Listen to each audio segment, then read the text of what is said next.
মানে ঘুমাতে যাব তখন আবার মাই গুডনেস, এরকম করে সে সারা রাতে মানে রাত 3টা থেকে ভোর সকাল 8টা পর্যন্ত 4বার আমার সাথে এইরকম করলো। আমার নাম শামিমা। শামিমা, বয়স কত? বয়স এখন 27। 27 ইয়ার্স। ওকে, জন্ম জেলা? জন্ম পুরান ঢাকায়। পুরান ঢাকাতে আপনার জন্ম? হ্যাঁ, পুরান ঢাকাতেই আমার ফ্যামিলি। তার মানে আপনি ঢাকাইয়া কুট্টি যেটাকে বলে বলতে পারেন এরকমই। আচ্ছা, পুরান ঢাকার ভাষা পারেন? হ্যাঁ। ওকে, ঠিক আছে, আপনি যে ভাষাতে যেভাবে বলতে কমফোর্ট ফিল করেন সেভাবেই বলবেন। তো আমাদের এই যে অনুষ্ঠানটি জীবন গল্প, এটা নিশ্চয়ই আপনি শুনেছেন এর আগে? হ্যাঁ, শুনেছি। ওকে, ঠিক আছে, তাহলে আপনার আইডিয়া আছে। জি বলুন, আপনি কি গল্প আজকে আমাদেরকে শোনাতে এসেছেন? আমি আমার ছোটবেলা থেকে মানে জন্ম থেকেই শুরু করতে চাচ্ছি। জি শিওর। আমি হচ্ছে আমার বাবা যিনি ছিলেন উনিও পুরান ঢাকার, আমার মাও পুরান ঢাকার। তো আমি যদি আমার গল্পটা বলতে চাই তাহলে আমার একদম জন্মের আগে মানে আমার বাবা আমার বিয়ে থেকে শুরু করতে যাচ্ছি। নিশ্চয়ই নিশ্চয়ই, নো প্রবলেম। তো আমার বাবা ছিলেন একজন ব্যবসায়ী পুরান ঢাকার। আচ্ছা। আর আমার মানে পাশাপাশি উনি হোমিওপ্যাথিক ডাক্তারও ছিলেন। ওকে। তো খুব ভালো একজন মানুষ ছিলেন। আর আমার আম্মু ছিলেন জমিদার, মানে জমিদার টাইপের, পুরান ঢাকায় লাইক জমিদার যেরকম থাকে আর কি, জমিদার বাড়ির মেয়ে ছিলেন। মানে পুরান এমন কি ছিল যে আগের পিতামহ বা প্রপিতামহ যেটাকে বলি জমিদার ছিল, এরকম? হ্যাঁ, এরকম মানে আমার নানাই ছিলেন জমিদার। ওই এলাকার সব বিচার সালিশ উনি করতেন, প্রভাবশালী খুব। জি। তো ওই দিক থেকে আমার বাবা তো বিয়ের প্রস্তাব দেয়নি, মানে ফ্যামিলি থেকেই। আমার বাবার আবার একটা বিয়ে করেছিলেন আরও 8 বছর আগে আমার আম্মুকে বিয়ে করার, ওটা ছিল লাভ ম্যারেজ। তো আব্বু আর ওই বড় আম্মু একসাথে পড়াশোনা করতেন, ওই দিক থেকে দুজন পরিচয় হয়ে বিয়ে হয়েছিল। কিন্তু 1.5 বছর পরে আমার ওই বড় আম্মু মারা যায়, অসুস্থ হয়ে মারা যান। তারপর আমার আব্বু আর বিয়ে করবেন না এরকম বলেছিলেন যে আর বিয়ে করবো না। তারপর প্রায় 8 বছর পরে আমার দাদু আর ফুপ্পিরা মিলে মানে আমার আম্মুকে চুজ করে তারপর বউ করে নিয়ে আসেন। তো আমার আম্মু খুব অসুস্থ থাকতেন প্রায়, আমার আম্মু একটু ফিজিক্যালি একটু দুর্বল। আচ্ছা।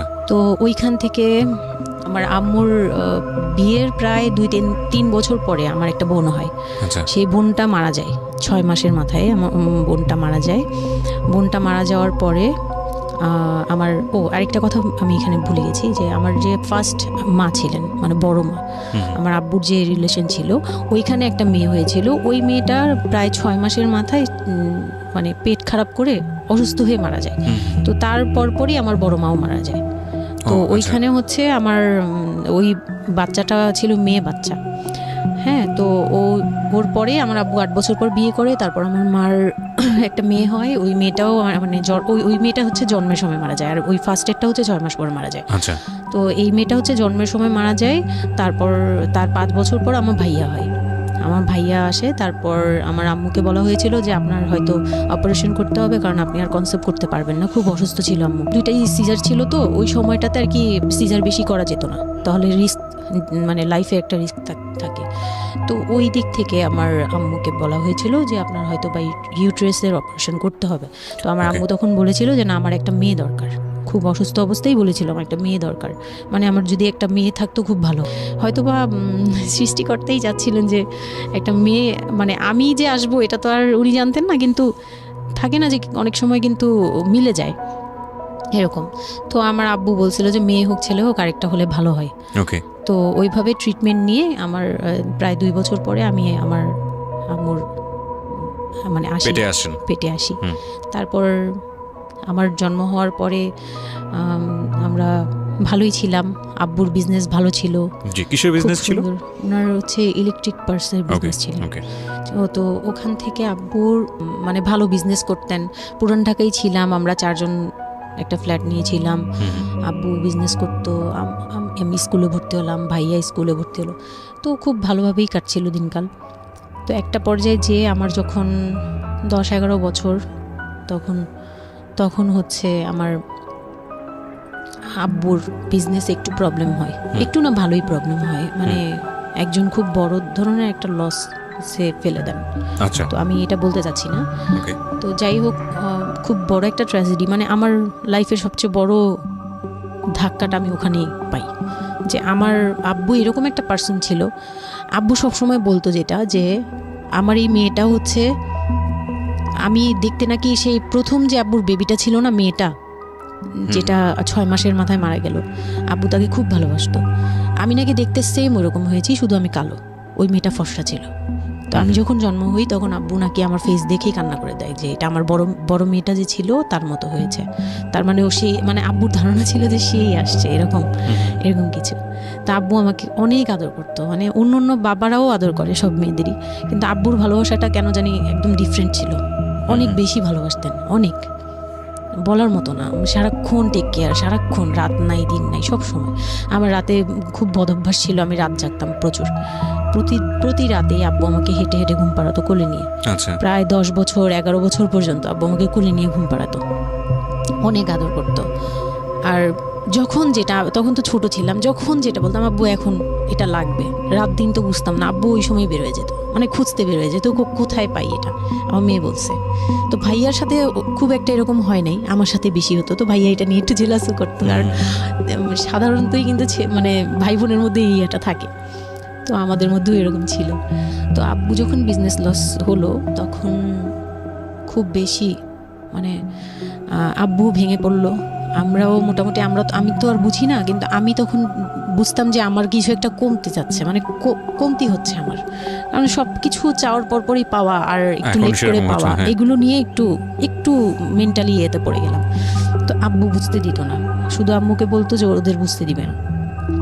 আম্মু আমাদের বুঝতে দেয়নি কখনো, এরকমভাবে করেনি। কিন্তু একটা সময় দেখলাম কি আব্বু বাসা চেঞ্জ করছে, ছোট বাসা নিচ্ছে, মানে এগুলো খুব ব্রেনে গিয়ে লাগলো যে ছোট বাসা কেন আর এরকম কেন হচ্ছে। আব্বু আস্তে আস্তে ব্যবসা ঘটাচ্ছে, নতুন কিছু করার চিন্তা করছে, মানে এগুলো নিয়ে আমিও খুব ডিপ্রেসড হয়ে গেলাম। তখন আমি ক্লাস 6-এ 7-এ পড়ি, এরকম হবে 7 থেকে 8-এ উঠবো এরকম।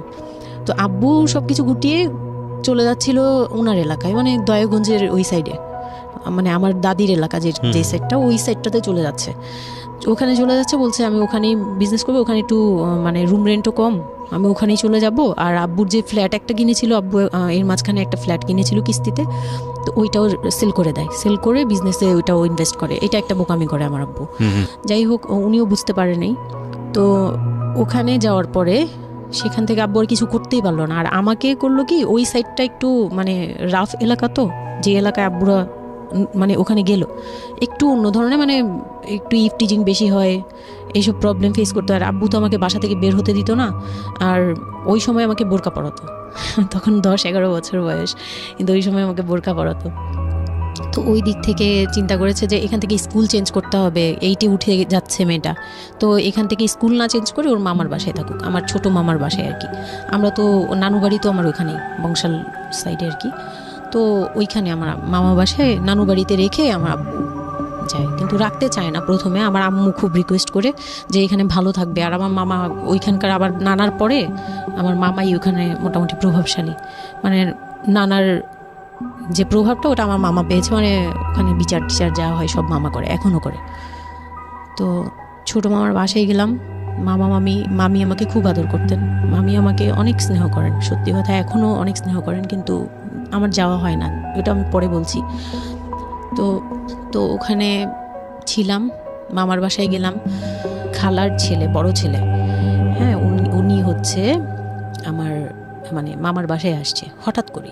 আমি জানতাম না যে কেন আসছে, মাঝে মাঝে দেখা হলে সালাম নিতাম। কি নাম ওনার? ওনার নাম রিপন। ওকে। তো উনি হচ্ছে আমার মামার বাসায় আসছে। আপনার খালাতো ভাই? খালাতো ভাই, উনি আমার খালাতো ভাই, উনি আসছে। তো অনেক দিন পর আর কি আসছে। আমি তখন 9-এ পড়ি, পহেলা বৈশাখ ছিল, আমি 8 থেকে 9-এ উঠে গেছি, পহেলা বৈশাখ। তো ওই সময়টাতে তাকে দেখলাম যে সে আমাদের বাসায়। রিপন? হ্যাঁ। তো আমি সালাম দিলাম, ভাইয়া কেমন আছেন, কারণ উনি আমাদের অনেক সিনিয়র। আপনি তখন ক্লাস 9-এ পড়েন? হ্যাঁ, 8 থেকে 9 আর কি। 8 থেকে 9, ওকে। হ্যাঁ, তো ওই সময় আমি দেখে বললাম, ভাইয়া কেমন আছেন, চা খাবেন? তো আমার মামা বললো, হ্যাঁ চা বানিয়ে নিয়ে আসো। তো আমি গিয়ে পরে শুনি যে আমার মামাতো ভাই আমাকে বলতেছে যে আমার মামাতো ভাই আবার আমার একদম মানে আপন ভাইয়ের চেয়েও বেশি বলবো, কারণ ওর সাথে আমি সব কিছু, মানে ও আর আমি একসাথে বড় হয়েছি, কখনো মনে হয়নি যে এটা আমার মামাতো ভাই, নিজের ভাই মনে হতো। তো আমার বলতেছে যে তুই তো এখন আন্টি হয়ে যাবি, মানে দুষ্টুমি করতেছে যে তুই তো এখন বড় ভাবি হয়ে যাবি, হ্যাঁ তেন। আমি বলি কেন? বলে রিপন ভাই না তোরে বিয়ে করতে চায়। তো আমি খুব হেসে দিলাম, হেসে দিলাম, মানে আমি বলতেছি যে দুষ্টামি করতেছে এরকম ভাবছিলাম, যে মনে হয় ফান করছে। আমি ওর সাথে আবার কতক্ষণ চিল্লাচিল্লি যায়, উল্টাপাল্টা কথা বলিস কেন এই সেই। তো এইগুলা নিয়ে ওরা সবাই মিলে আমার সাথে বলতেছে, বলে কি কেমন কথা বলো। উনি বয়সে কত বড় ছিল আপনার থেকে? আমার তখন 13 আর উনার তখন ধরেন 37। 24 বছরের বড়, মানে আপনার না 24 বলতে এখানে, হ্যাঁ 24 বছরই তো বড়, তাই তো? ও মাই গড, ওকে। তো উনি তখন, আমি ভাবতেই পারিনি যে এই লোকটার সাথে আমার বিয়ে দিবে সবাই। মানে ও বললে তো এটা পাগলামি মনে করার কথা, যে এটা একটা পাগলামি, এটা কেমন কথা ক্লাস 9 এ পড়া যে উনি যদি মানে লিগ্যাল বয়সে বিয়ে করতে হয় তো আমার সমান একটা বাচ্চাই থাকতো। হ্যাঁ, তা আমি না ভাবতেই পারিনি তখন। তারপরেও না আমি চুপ হয়ে গেছি, আমি এই ব্যাপারে ডিসিশন দেওয়ার মতো বয়স আমার ছিল না, জ্ঞানও ছিল না। তো হুট করে আমার মামা মামি আমাকে জিজ্ঞেস করারও প্রয়োজন বোধ করেনি বা জানানোরও প্রয়োজন, কি কারণে জানি না, তবে ওনারাই ডিসিশন নিয়ে বলল যে আমার আব্বু আম্মুকে জানালো, আমার মেজো খালা যে মানে আমার আম্মুর ইমিডিয়েট বড় যে, ওনাকে আমার আব্বু আম্মুর কাছে পাঠায়। আর আমার আব্বু আম্মু তখন থাকে হচ্ছে তারই আমার এক ফুপির বাসায়, বাসা ভাড়া নিয়ে থাকে আর কি। তো ফুপির বাসায় থাকে, ফুপির নিজের বাসা, তো ওখানে থাকে। তো আব্বুর কাছে পাঠায়, তখন আমিও যাই ওই বাসায়। তো আমি তো আর জানি না এই কথা বলতে আসবে। আমি আবার ভাইয়ার সাথে বসে বসে গল্প করতে থাকি, ভাইয়া ছিল, ফুফাতো বোন ছিল, আমরা একসাথে গল্প করতে থাকি। তো হঠাৎ করে শুনি যে একটু মানে আমার খালা খুব জোরে সোরে বলতেছে, মানে চিল্লাচিল্লি করে বলতেছে যে যদি এই বিয়ে না হয় তাহলে আমাদের সাথে তোদের কোনো কন্ট্যাক্ট নেই, আজকে থেকেই বন্ধ। আচ্ছা, হ্যাঁ, এই বিয়ে হতেই হবে।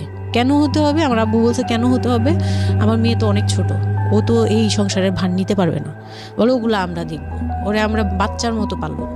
মানে উনি বলতেছে আমি দায়ভার নিলাম, আমি সবকিছু নিলাম, এইভাবে বলতেছে আমি সবকিছু দেখবো, এগুলা নিয়ে কোনো টেনশনের কিছু নাই, নিজেদের মানুষ, এর চেয়ে ভালো কোনো অফার কোনো দিন পাবা না, মানে এর চেয়ে ভালো কোনো প্রস্তাব আসবে না, এই না সেই না সেই অনেক কিছু বলতেছে। আব্বু মুখে কনভিন্স করতেছে যে এইটা যদি তোমরা হাতছাড়া করো তাহলে আর কখনো মেয়ের জন্য ভালো কিছু পাবা না, আর আমাদের সাপোর্ট জীবনও পাবা না, তোমাদের একটা সাইড পুরো বন্ধ হয়ে যাবে, মানে আমরা আমাদের সাথে তোমাদের একদম রিলেশন শেষ, তোমাদের মেয়ে এখনই রেখে যাবো, তোমরা কি করবা করো।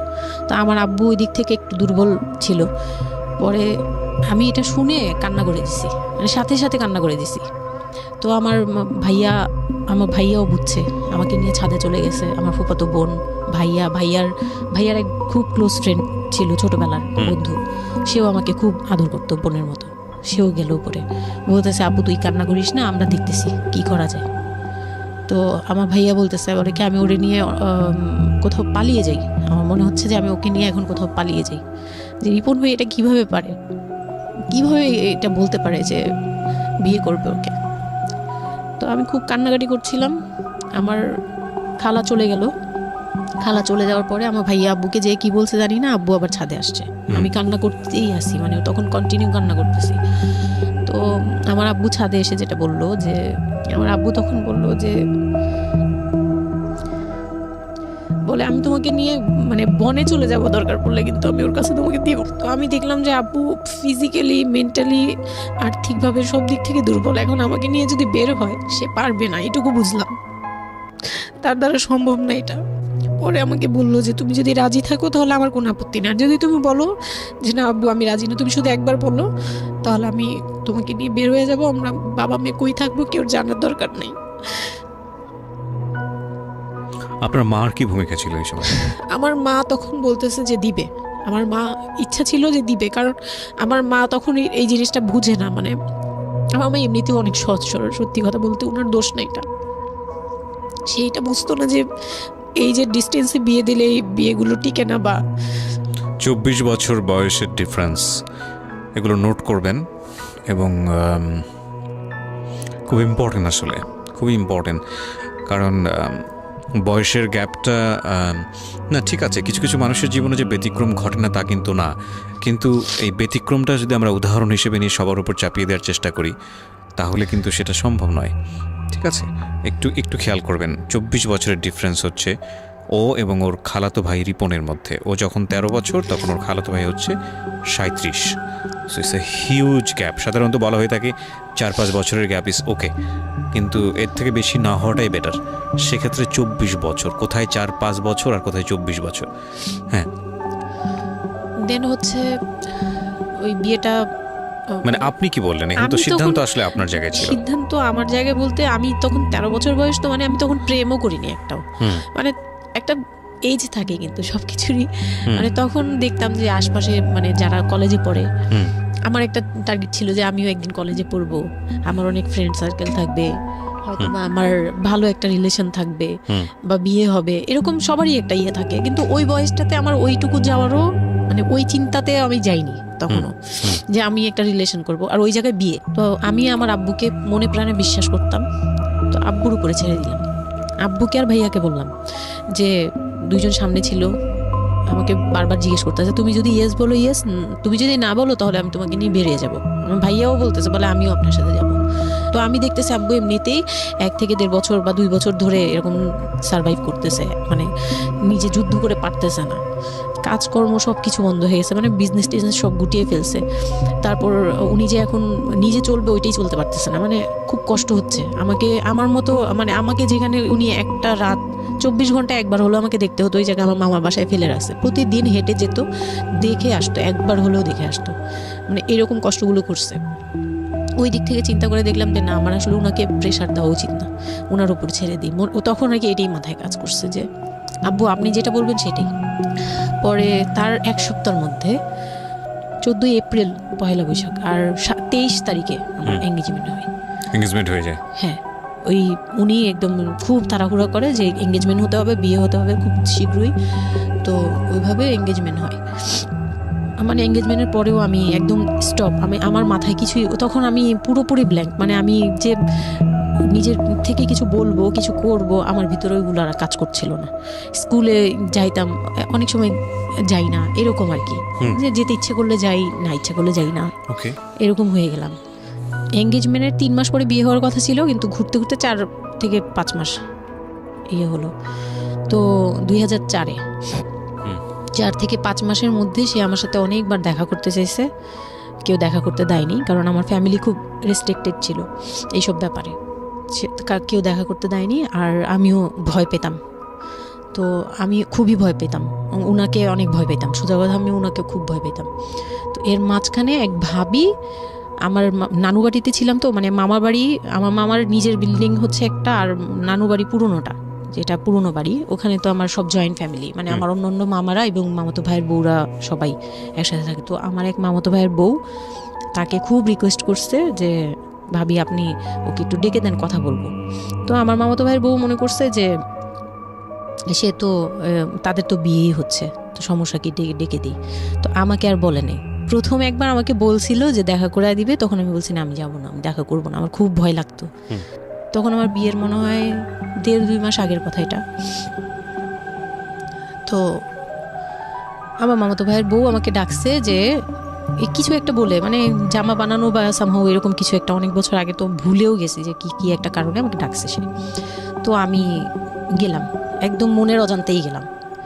গিয়ে পরে রুমে গেছি, পরেই দেখি হইলো মানে রিপন বসে আছে। তো বসে আছে দেখে না আমার একদম খুব একটা আঘাত লাগলো যে এই ভাবি আমাকে এইভাবে নিয়ে আসলো। আর ভাবি তো মজা করে, মানে ওনারও দোষ না, উনি ভাবতেছে যে নতুন বিয়ে হবে, ওদেরকে একসাথে করিয়ে এসে।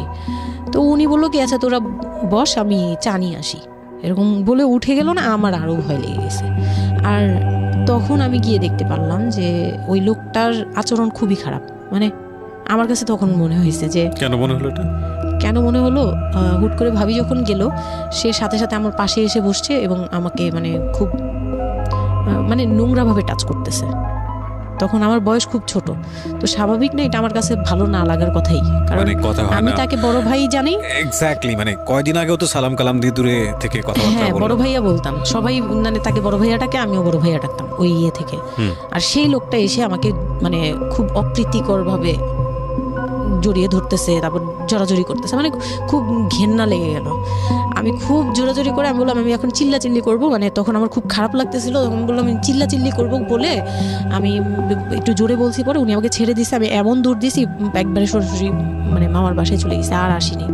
আর ওখানে গিয়ে অনেক কান্নাকাটি করছে যে এখন তো নাও করা যাবে না, আর এই লোকটা এরকম কেন, এই লোকটা তো তাহলে বিয়ের পরে, মানে আমার একটা ভয় ঢুকিয়ে গেছে যে এই লোকটা তো তাহলে আমাকে না জানি কি করবে, এরকম একটা ভয় ঢুকিয়ে গেছে। তখন তো ছোট ছিলাম, আর আমাদের ওই সময়টাতে তো এত মিডিয়া ছিল না যে আমরা এত কিছু বুঝবো যে এই আর কি।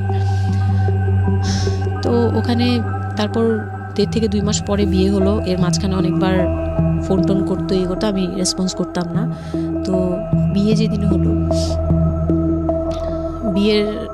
বিয়ের রাতের কথাটা কি বলবো? নিশ্চয়ই আপনার যদি মনে হয় যে বিষয়টা সামাজিকতার জায়গাটা থেকে খুব সেন্সিটিভ, একটা মেয়ের মানসিকতার জায়গাটা থেকে, যেটা আসলে এটা আমার বলার মতো শক্তিও নাই। সত্যি কথা বলতে আমি এটাই আমার লাইফের সবচেয়ে বড় ট্র্যাজেডি, বিয়ের রাত।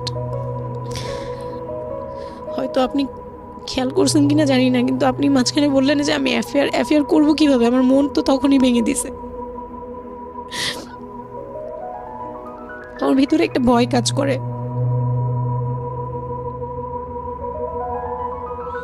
কি হয়েছিল আমি জানি, আপনি খুব সুন্দর করে বলছেন গল্প, আপনি আপনার মতো করেই বলবেন, আমরা আসলে মূল মেসেজটাই পেতে চাই।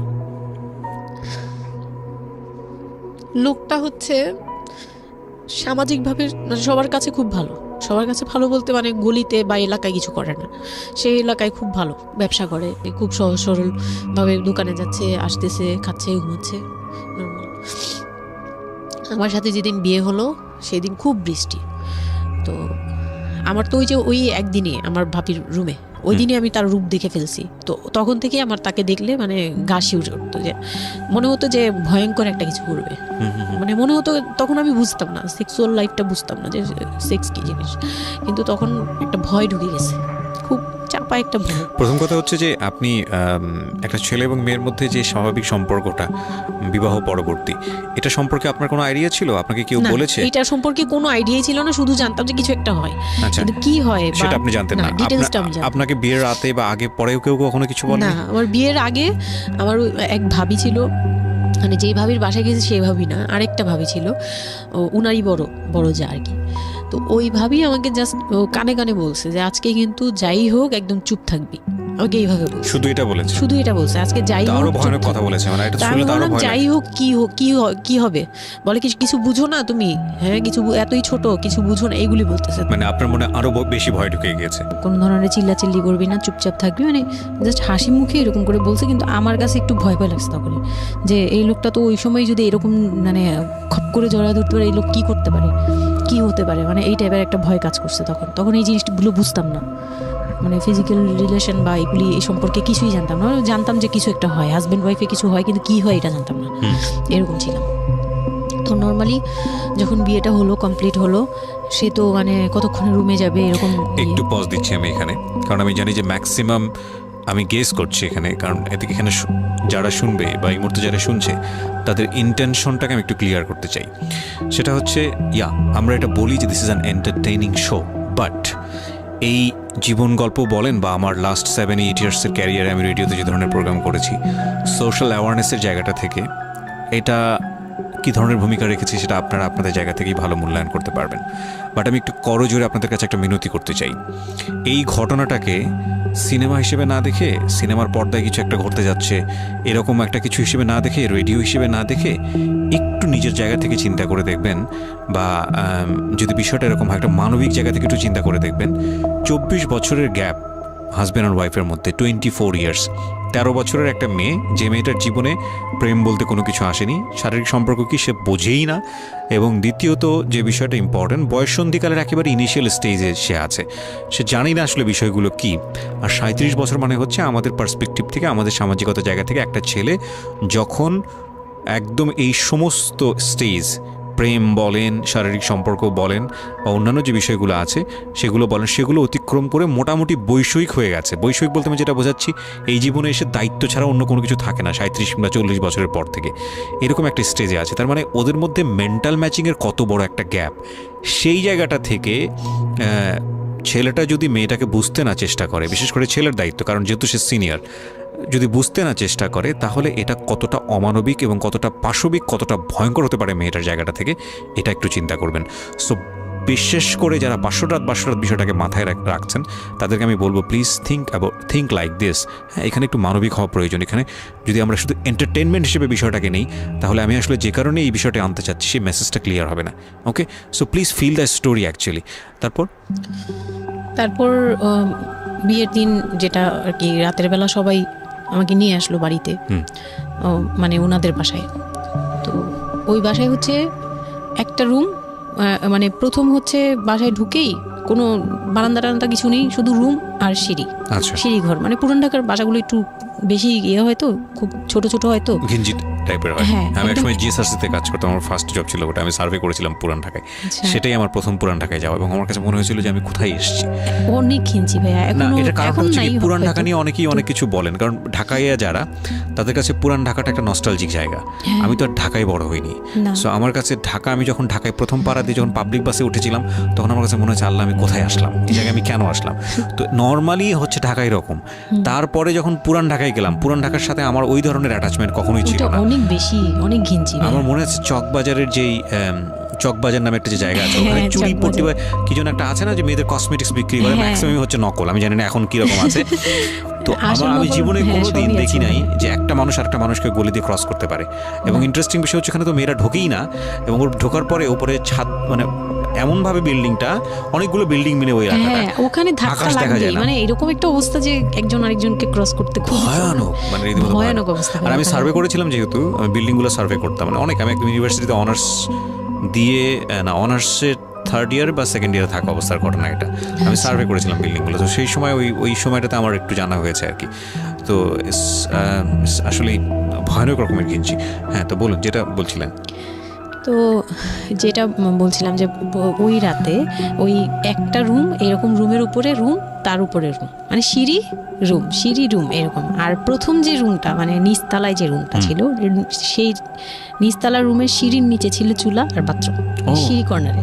ওকে, মানে এটা হচ্ছে ওদের নিজের বাড়ি। ওকে, এইটুকুই ছিল। মানে তিনটা রুম, মানে হচ্ছে হলো এক ধরনের বিল্ডিং, একটা বিল্ডিং, একতলা দুতলা তিনতলা এরকম বিল্ডিং, বা তিনটা রুম। হ্যাঁ, তিনতলা বিল্ডিং, কিন্তু সিঁড়ি আর রুম, সিঁড়ি আর রুম। মানে কত অল্প জায়গার মধ্যে এই জিনিসটা ম্যানেজ করেছে। হ্যাঁ, আমি পরে শুনেছি যে এটা আধা কাঠারও নিচে, আধা কাঠারও নিচে, ওইটা 1 শতক বা হাফ শতক জমি যেটাকে বলে। হ্যাঁ হ্যাঁ, শুধু একটা রুম আর সিঁড়ি, এইটুকু। তো ওইটুকুর মধ্যেই মানে বাড়িটা। তো ওই বাড়িতে আমার খালার বাড়ি ছিল, আমি তো প্রায়ই যেতাম, বেড়াতে যেতাম ছোটবেলায়। তো আমাকে নিয়ে গেল, আর তিনতলার রুমে সবচেয়ে পরের রুম যেটা, ওটাতে আবার আমার মানে মেজো দেবর সম্পর্কে ছিল। সে আমাদেরও, মানে আমার বিয়ের 12 বছর আগে বিয়ে করে ফেলছে। সে লাভ ম্যারেজ করছে, মানে উপযুক্ত বয়সে বিয়ে করছে। আর আমার হাজবেন্ড আবার ছিল যে উনি আবার খুব লেটে বিয়ে করছে, মানে ফ্যামিলির দায়িত্ব পালন করে সবকিছু শেষ করে তারপর বিয়ে। 37 আসলে খুব লেট না, কিন্তু 37 এর জায়গা থেকে 13 বিয়ে করাটা খুব অবিবেচ্য। আমার জন্য তো সে অনেক বড়। যাই হোক, তারপর ওই দেবরের যখন বিয়ের 12 বছর হয়ে গেছে, তখন উনি বিয়ে করছে। আর তো ওই ভাইয়া, মেজো ভাইয়া যে ছিলেন, তো মেজো ভাইয়ার রুমটা ছিল তিনতলায়। আমি ওখানেই আমার বাসর ঘরটা করা হয়েছিল আর কি। তো ফুল টুল তেমন ভালো আনা হয়নি, সে খুব রাগারাগি করছে। ছোট ভাই যারা ছিল, এলাকার ছোট ভাইটাই, ওদের সাথে খুব রাগারাগি করছে আমার হাজব্যান্ড যে ছিলেন। তো এটা কোনো ঘর সাজানো হলো এই সেই বলে চলে বলতেছে, এখন তোমরা বের হও, অনেক হয়েছে, এখন তোমরা যাও, মানে খুব রাগারাগি করতেছে। তো আমি রাগ দেখে আরও ভয় পেয়ে গেছি প্রথম রাত। তারপরে আবার আমি মানে এই অবস্থায় আসছি, বউ হয়ে আসছি, আমার শরীরে ভারী গহনা, শাড়ি টাড়ি, মানে আমি এগুলোর ওজন নিতে পারছি না। 4-5 ঘন্টা হয়ে গেছে আমাকে এগুলো পরায় রাখা হয়েছে, ভারী মেকআপ দেওয়া হয়েছে, আমি এগুলো কখনো ইউজ করিনি ফার্স্ট লাইফে। মানে আমি দেবীর মতো সেজে বসে আছি, এরকম একটা ইয়ে। তো খুব ভয়েও কাজ করছে, নার্ভাসনেস। তারপর এখন কি হবে, সবাই বের হয়ে গেলে কি হবে, এটা একটা টেনশন। আর শুধু মানে কেমন জানি একটা ফিল, যেটা সাধারণত নর্মালি হওয়া উচিত একটা ছেলে এবং একটা মেয়ের জায়গাটা থেকে। এটা হচ্ছে জীবনের সবচেয়ে সুন্দরতম মুহূর্তের একটা, রাইট? আমরা সেটাই চিন্তা করি না। একটা মেয়ের জীবনে স্বপ্ন থাকে তার একটা বাসরাত দিন কিংবা ফুলসজ্জার রাত, আমরা যেটাই বলি সেটা নিয়ে। একটা ছেলের জীবনেও নিশ্চয়ই থাকে, এবং সেটা চমৎকার হয়ে সারা জীবন স্মৃতি হয়ে থাকুক, এরকম কিছু একটা থাকে। এবং সেখানে বিষয়টা যদি এরকম হয় যে একটা মেয়ের জীবনে আতঙ্কের রাত এবং ভয়ানক রকম আতঙ্কের, লাইফের সবচেয়ে বড় আতঙ্কের রাত ছিল ওটা। তাহলে আপনি চিন্তা করে দেখতে পারেন, এবং সেটাকে যারা আজকে এই রেডিও যারা শুনে, যারা এটাকে এন্টারটেনমেন্ট হিসেবে নিচ্ছেন, তাদের জায়গা থেকে আমি বলতে পারি যে এখানে নিজেরও কিন্তু একটা পরিচয়ের বিষয় আছে। হ্যাঁ, মানে নিজের পরিচয়টা নিজের কাছে কি দিচ্ছেন একটু চিন্তা করে দেখেন। ঘটনার ভেতরে ঢোকার চেষ্টা করুন, এই মেয়েটার মানবিক অনুভূতিটাকে জানার চেষ্টা করুন, অন্য কিছু নয় প্লিজ। কজ আমরা আমাদের সামাজিকতার জায়গাটা থেকে মেয়েদের এই বিষয়গুলোকে উইথড্র করে বা না ভেবে তাদেরকে কখনো কখনো সারা জীবনটা ধ্বংসের দিকে ঠেলে দিই। হয়তো মেয়েটার ক্ষেত্রে এরকমই কিছু হয়েছে, আমরা একটু সামনের দিকে আগাবো। জি, তারপর উনি আমাকে আমি তখন শাড়ি টাড়ি পরা, গহনা পরা, তো খুব নর্মালি সবাই চলে গেল পরে খুব নর্মালি আমাকে বলতেছে যে ড্রেসটা চেঞ্জ করো, শাড়িটা চেঞ্জ করো, গহনা টহনা চেঞ্জ করো। তো আমি আমার লাগেজ থেকে একটা 3 পিস নিলাম, ওই 3 পিসটা নিয়ে ওয়াশরুমে চলে গেলাম। ওয়াশরুম বলতে ওই যে উপরের রুমেই একটা ওয়াশরুম আছে, আর নিচের রুমে মানে উপরের রুমে তো আর সিঁড়ি ঘর নাই, সিঁড়ি ঘরটাতেই একটা ওয়াশরুম ছিল, ছোট্ট একটা টয়লেট ছিল। ওইটাতে গিয়ে আমি চেঞ্জ করলাম খুব কষ্টে, চেঞ্জ করে তারপর মুখের মেকআপ টেকআপ এগুলো ওয়াশ করে আসলাম। তারপর আসার পরে উনি বলতেছে উজু করে আসো। হ্যাঁ, তো আমি উজু করলাম, উনি উজু করছে করে, মানে প্রথম রাতে নাকি নামাজ পড়তে হয় সবাই বলে দিছে, তো ওই নামাজ পড়লো আমাকে নিয়ে। নামাজ পড়ার পরে বেডে গেলাম, মানে আমি বিছানায় যে বসলাম, খুব ভয়ে ভয়ে আছি যে কি বলবে কি করবে জানি না। তো উনি আমার পাশে এসে বসে আমাকে ফার্স্ট কথা যেটা বললো, মানে এইটাই ফার্স্ট কথা ছিল যে আমি তো ওই ফ্যামিলির বড় ছেলে, আর তুমি তো আমাদের ফ্যামিলির সবাইকেই চিনো জানো, তোমার তো আর চেনা জানার দরকার নেই। আর আমার তখন ওনার মা মারা গেছে 3-4 বছর, মানে 3 বছর হবে এরকম, 3 থেকে 4 বছর এরকম হবে। বলে আমার মা মারা যাওয়ার পরে আমি এখন সংসার দেখি, আমার হয়ে আমার মার জায়গাতে এখন তুমি। এটা শোনার পর আমার কাছে মনে হলো আস্ত একটা বাড়ি আমার মাথার উপর পড়লো। এটা আমি যেখানে নিজের মানে এটা একটা বিষয়, ওই কথাটা কিন্তু খুব সুন্দর বলেছে, মানে ওর 37 ইয়ার্সের জায়গাটা থেকে এটা খুব সুন্দর একটা কথা। কিন্তু কথা হচ্ছে 13 বছরের একটা মেয়ে কেন এটা বুঝতে যাবে? ও কিন্তু এটাই বুঝেছে যে এই এত 3 তলা একটা বাড়ি, 3 রুমের একটা বাড়ি ওর মাথার উপরে দিয়ে দেওয়া হলো। দেখুন, এই জিনিসটাই আমি আপনাদেরকে বোঝানোর চেষ্টা করছি যে আসলে সব কিছুর একটা বয়স থাকে। হ্যাঁ, এবং ছেলেটার জায়গা থেকে কিন্তু খুব সুন্দর নামাজ পড়েছে, বসছে, এখন পর্যন্ত আমাদের কাছে ভালোই লাগছে শুনতে। কিন্তু এটা আসলেই কেউ বুঝতে চাইবে? 13 বছরের মেয়েটাকে এই জিনিসটা বুঝতে চাইবে? এইটা বোঝাটা জরুরি ছিল। হ্যাঁ, তারপর উনি যেটা বলছে যে আমার ভাই বোন আছে, সবাই আমার ছোট, কিন্তু আমার তো প্রায় 10-12 বছরের বড়। ওনার যে 10-12 বছরের ছোট, সে আমার 12-13 বছরের বড়। মানে তাকে আমি ছোটবেলা থেকে এইভাবে দেখে অভ্যস্ত। তো এইগুলো চিন্তা ভাবনা, মানে ওই সময় তো আর এত কিছু কিন্তু ওনার ছোট ভাই বোন এগুলা, মানে ওনার কাছে তো এগুলো বাচ্চা এখনো, আর আমার কাছে তারা অনেক বড়। আমি তাদেরকে কি টেক কেয়ার করবো, তারা আমাকে করবে, মানে আমার এরকম একটা বিষয়টা তাই। হ্যাঁ, তো আমি চুপ হয়ে শুধু শুনছিলাম। ও আচ্ছা, মানে আমি কিছু বলার মতো ভাষাও পাচ্ছি না, বা আমি কি বলবো, আমার এখানে ডায়লগই কি ছিল, মানে আমি এরকম মনে হচ্ছে যে কেউ আমাকে একটা স্ক্রিপ্ট ধরায় দিত, আমি একটু দেখে আমাকে কেউ কিছু বলেও না, এই লোক কি বলতেছে। তো যাই হোক, এই কথাটার পরে মানে যখন উনি এটা বলার পরে বলতেছে যে তুমি, আমাদের একটা মানে রুলস আছে, বিয়ের পরে নাকি বাসর ঘরে নাকি কিছু দেয়, হাজব্যান্ড ওয়াইফকে কিছু দেয়, তারপর নাকি টাচ করে, এরকম কিছু একটা। তো আমাকে বলতেছে যে তোমার কি আমার উপর কোনো দাবি আছে, মানে এইগুলো আমি জানতাম না, এগুলো আমি অনেক পরে গিয়ে শুনছি। এগুলো অনেক পরে গিয়ে জানছি যে এই সময় নাকি কিছু চাইতে হয়, মানে এই সময় যা চাইবে তাই দিতে হবে, এরকম কিছু একটা। তো এটাও আমাকে কেউ বলে দেয়নি। তো আমি ওই সময় একটা লসে পড়ে গেলাম না, মানে এরকম মনে হচ্ছে এখন আর কি। তখন আমাকে এটা কেউ বলে নাই। বাই দ্য ওয়ে, আমরা যার গল্প আজকে এখানে শুনছি উনি হচ্ছেন শামীমা। ওনাকে যদি আপনারা দেখতে চান, আমাদের যিনি আজকে গেস্ট, আমরা একটা ছবি দিয়ে দিয়েছি। তো আমি বললাম যে না, আমি জানতাম না দাবি জিনিসটা কি। তো না বলার পরেই সে তো মানে আমার কাছে খুবই, মানে এই কথাগুলো বলতে আমি বলতে পারবো না। ঠিক আছে, বলার দরকার নেই, আমরা জাস্ট সিচুয়েশনটা বুঝতে যাচ্ছি যে ওইটা আমার ফার্স্ট নাইট ছিল, আর আমি ওগুলা মানে ওই ফিজিক্যাল ব্যাপারগুলো আমি বুঝতাম না, ওই সময়টাতে বোঝার কথাও না, বুঝতামও না, একদমই বুঝতাম না যে এই হয়। তো যখন উনি শুরু করলো, শুরু থেকে শেষ পর্যন্ত মানে খুব অল্প সময়ের মধ্যে খুব অমানবিকভাবে, মানে এটা এখন বর্তমানে যদি আমি কল্পনা করতে যাই, তাহলে এটা একমাত্র পারে রেপিস্টরাই পারবে, এটা রেপ ছাড়া কিছুই ছিল না। এখন বুঝি, ওই সময় বুঝতাম না। আর ওই সময় আমি এগুলো বুঝতাম না দেখে, আর আমাকে একটা কথা বলা হয়েছিল, আমার মাথায় একটা জিনিস কাজ করছিল যে ভাবি বলছে যে এইখানে যা হবে এগুলো সবই ঠিক। হ্যাঁ, এখানে যাই হোক, মানে ভেঙে বলেনি, বলছে তোর সাথে আজকে যা হবে এইটি ঠিক, আর এটা মেনে নিতে হবে, আর এটা যদি না মেনে নিস তাহলে মানে এই ধরনের একটা বলছে যে এটা আজকের রাতের কোনো চিল্লাচিল্লি করা যাবে না। তো আমিও চুপ করে, আমার কাছে মনে হচ্ছিল কেউ আমাকে ছুরি দিয়ে আঘাত করতেছে, মানে মনে হচ্ছিল যে কেউ আমাকে ছুরি দিয়ে আঘাত করতেছে, আর আমি ব্লাড দিয়ে পুরো মানে আমার শরীরে সব যাচ্ছি। ব্লাড বের হয়ে যাচ্ছে, আমার এরকম মনে হচ্ছে যে আমার শরীর থেকে সব ব্লাড বের হয়ে যাচ্ছে, আমি মানে গরু কাটলে যেরকম ইয়ে করে না, আমি এরকম কাঁপতেছি, ওরকম কাঁপতেছি। কিন্তু সে তার কাজ করলো। আমি খুব অবাক হয়েছি যে আমি উঠে বসতে পারতেছিলাম না, সে আমাকে টান দিয়ে উঠে বসাইছে, বসায় বলতেছে ওয়াশরুমে যাও। আমি ওয়াশরুমে কীভাবে গেছি আমি জানি না, আমি খুব ধরে ধরে খুব মানে খুব কষ্টে কাঁপতে কাঁপতে ওয়াশরুমে গেলাম, ফ্রেশ হয়ে আসলাম।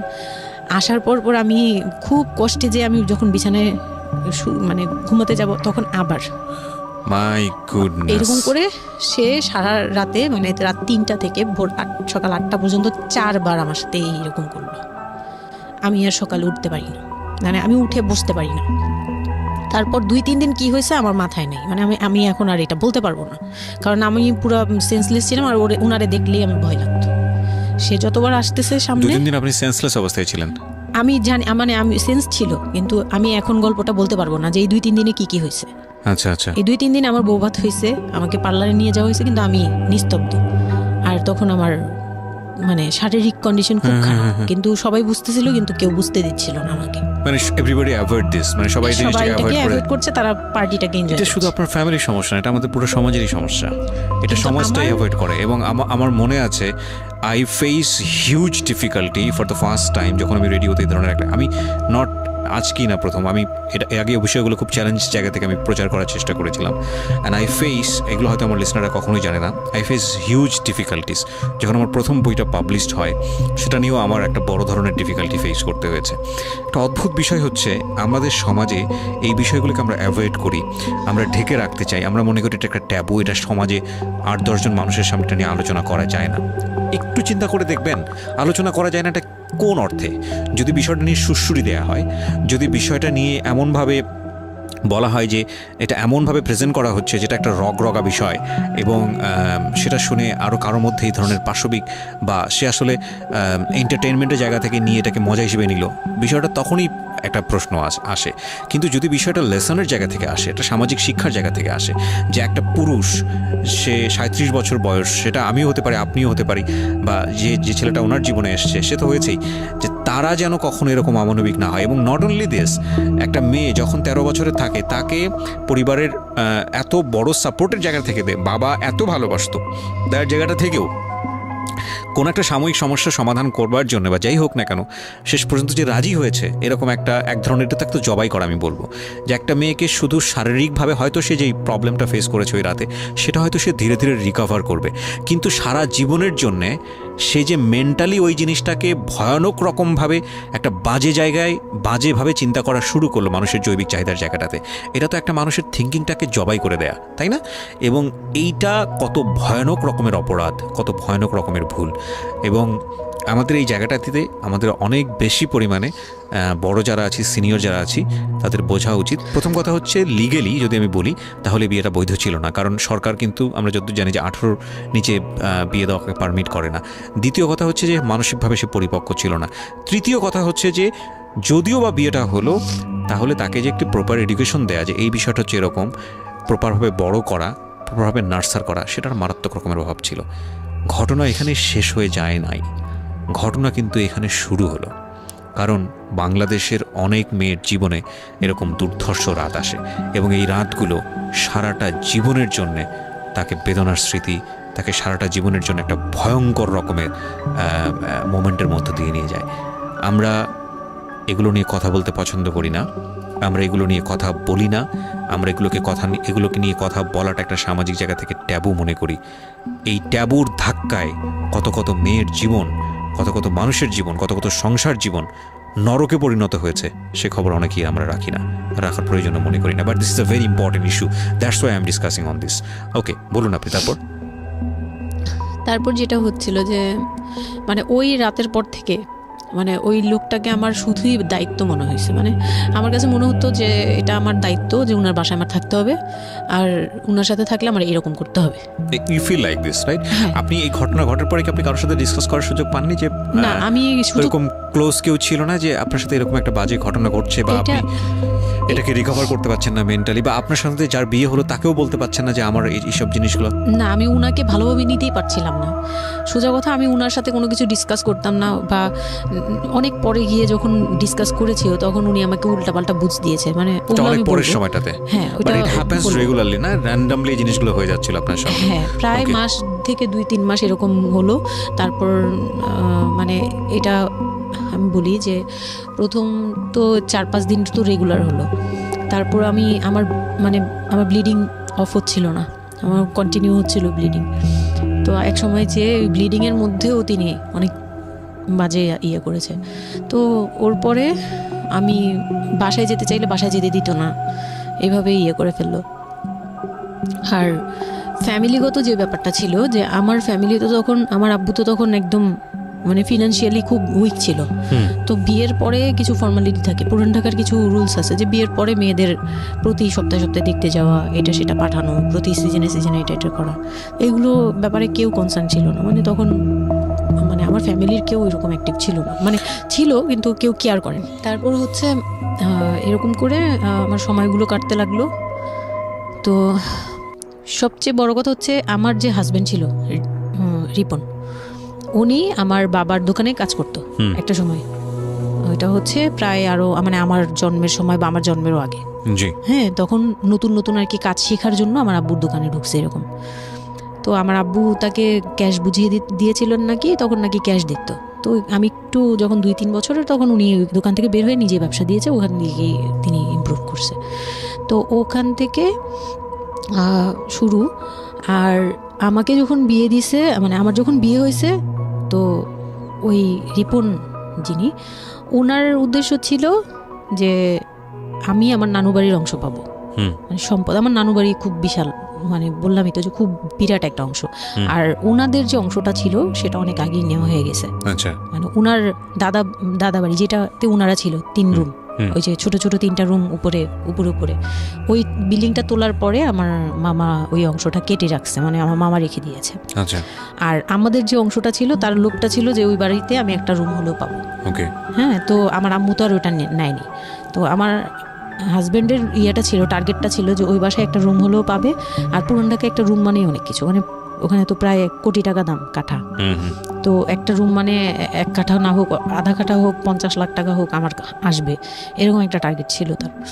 তো আর বিয়ের সময় তো অনেক কিছু নিয়ে, মানে গহনা টহনা নিয়ে, ফার্নিচার নিয়ে নানান কথা তো শুনতে হয়েছে, ওগুলাও ফেস করছি। মানে খুব পেইনফুল ছিল ওগুলা, কারণ আমি তখন এত কিছু বুঝি না। আমি তখন মাত্র মানে জামা কাপড় বানাই, ঘুরি ফিরি, খাই দেই, ব্যাস ওই পর্যন্তই। আমি কারো জিনিস নিয়েও মাথা ঘামাই না। ওখানে আমার উপরে প্রেশার আসছে যে আমার ফার্নিচার এমন কেন, আমার গহনা এমন কেন, তুমি বাসায় বলো না কেন, তোমার খাট এখনো আসতেছে না কেন। আমার বিয়ের পর খুব বৃষ্টি ছিল তখন, মানে আমার ফার্নিচার, আমার চাচা ছিল ফার্নিচারের, ওনার বিজনেস।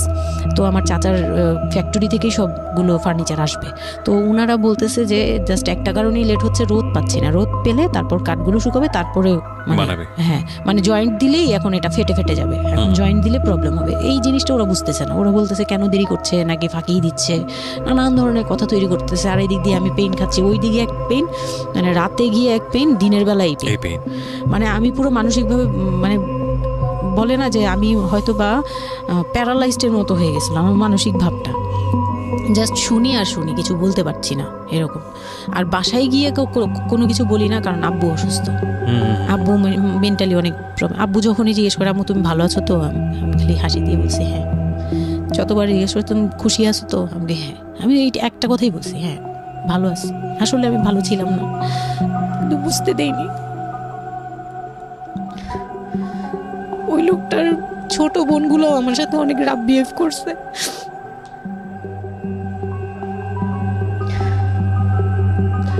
তো অনেক রুডলি আচরণ করেছে।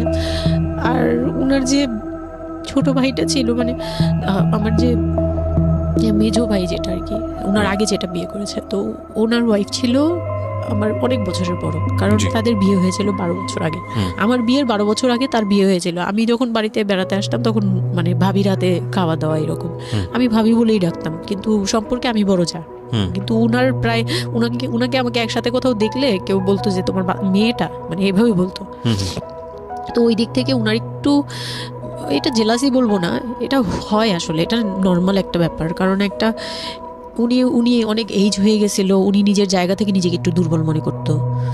আমাকে এমনিতে সাপোর্টও দিত, আবার অনেক সময় দেখে কিন্তু পেইনও দিত, অনেক পেইন দিত। কিন্তু আমি ওই সময়টাতেই কেন জানি আমি ছোট থেকে এই জিনিসগুলো বুঝতে চেষ্টা করি যে কেউ আমাকে কেন জেলাসি করছে, কারণ তার মধ্যে কোনো দুর্বলতা আছে, আমার ওইটার জন্য মায়া হয়।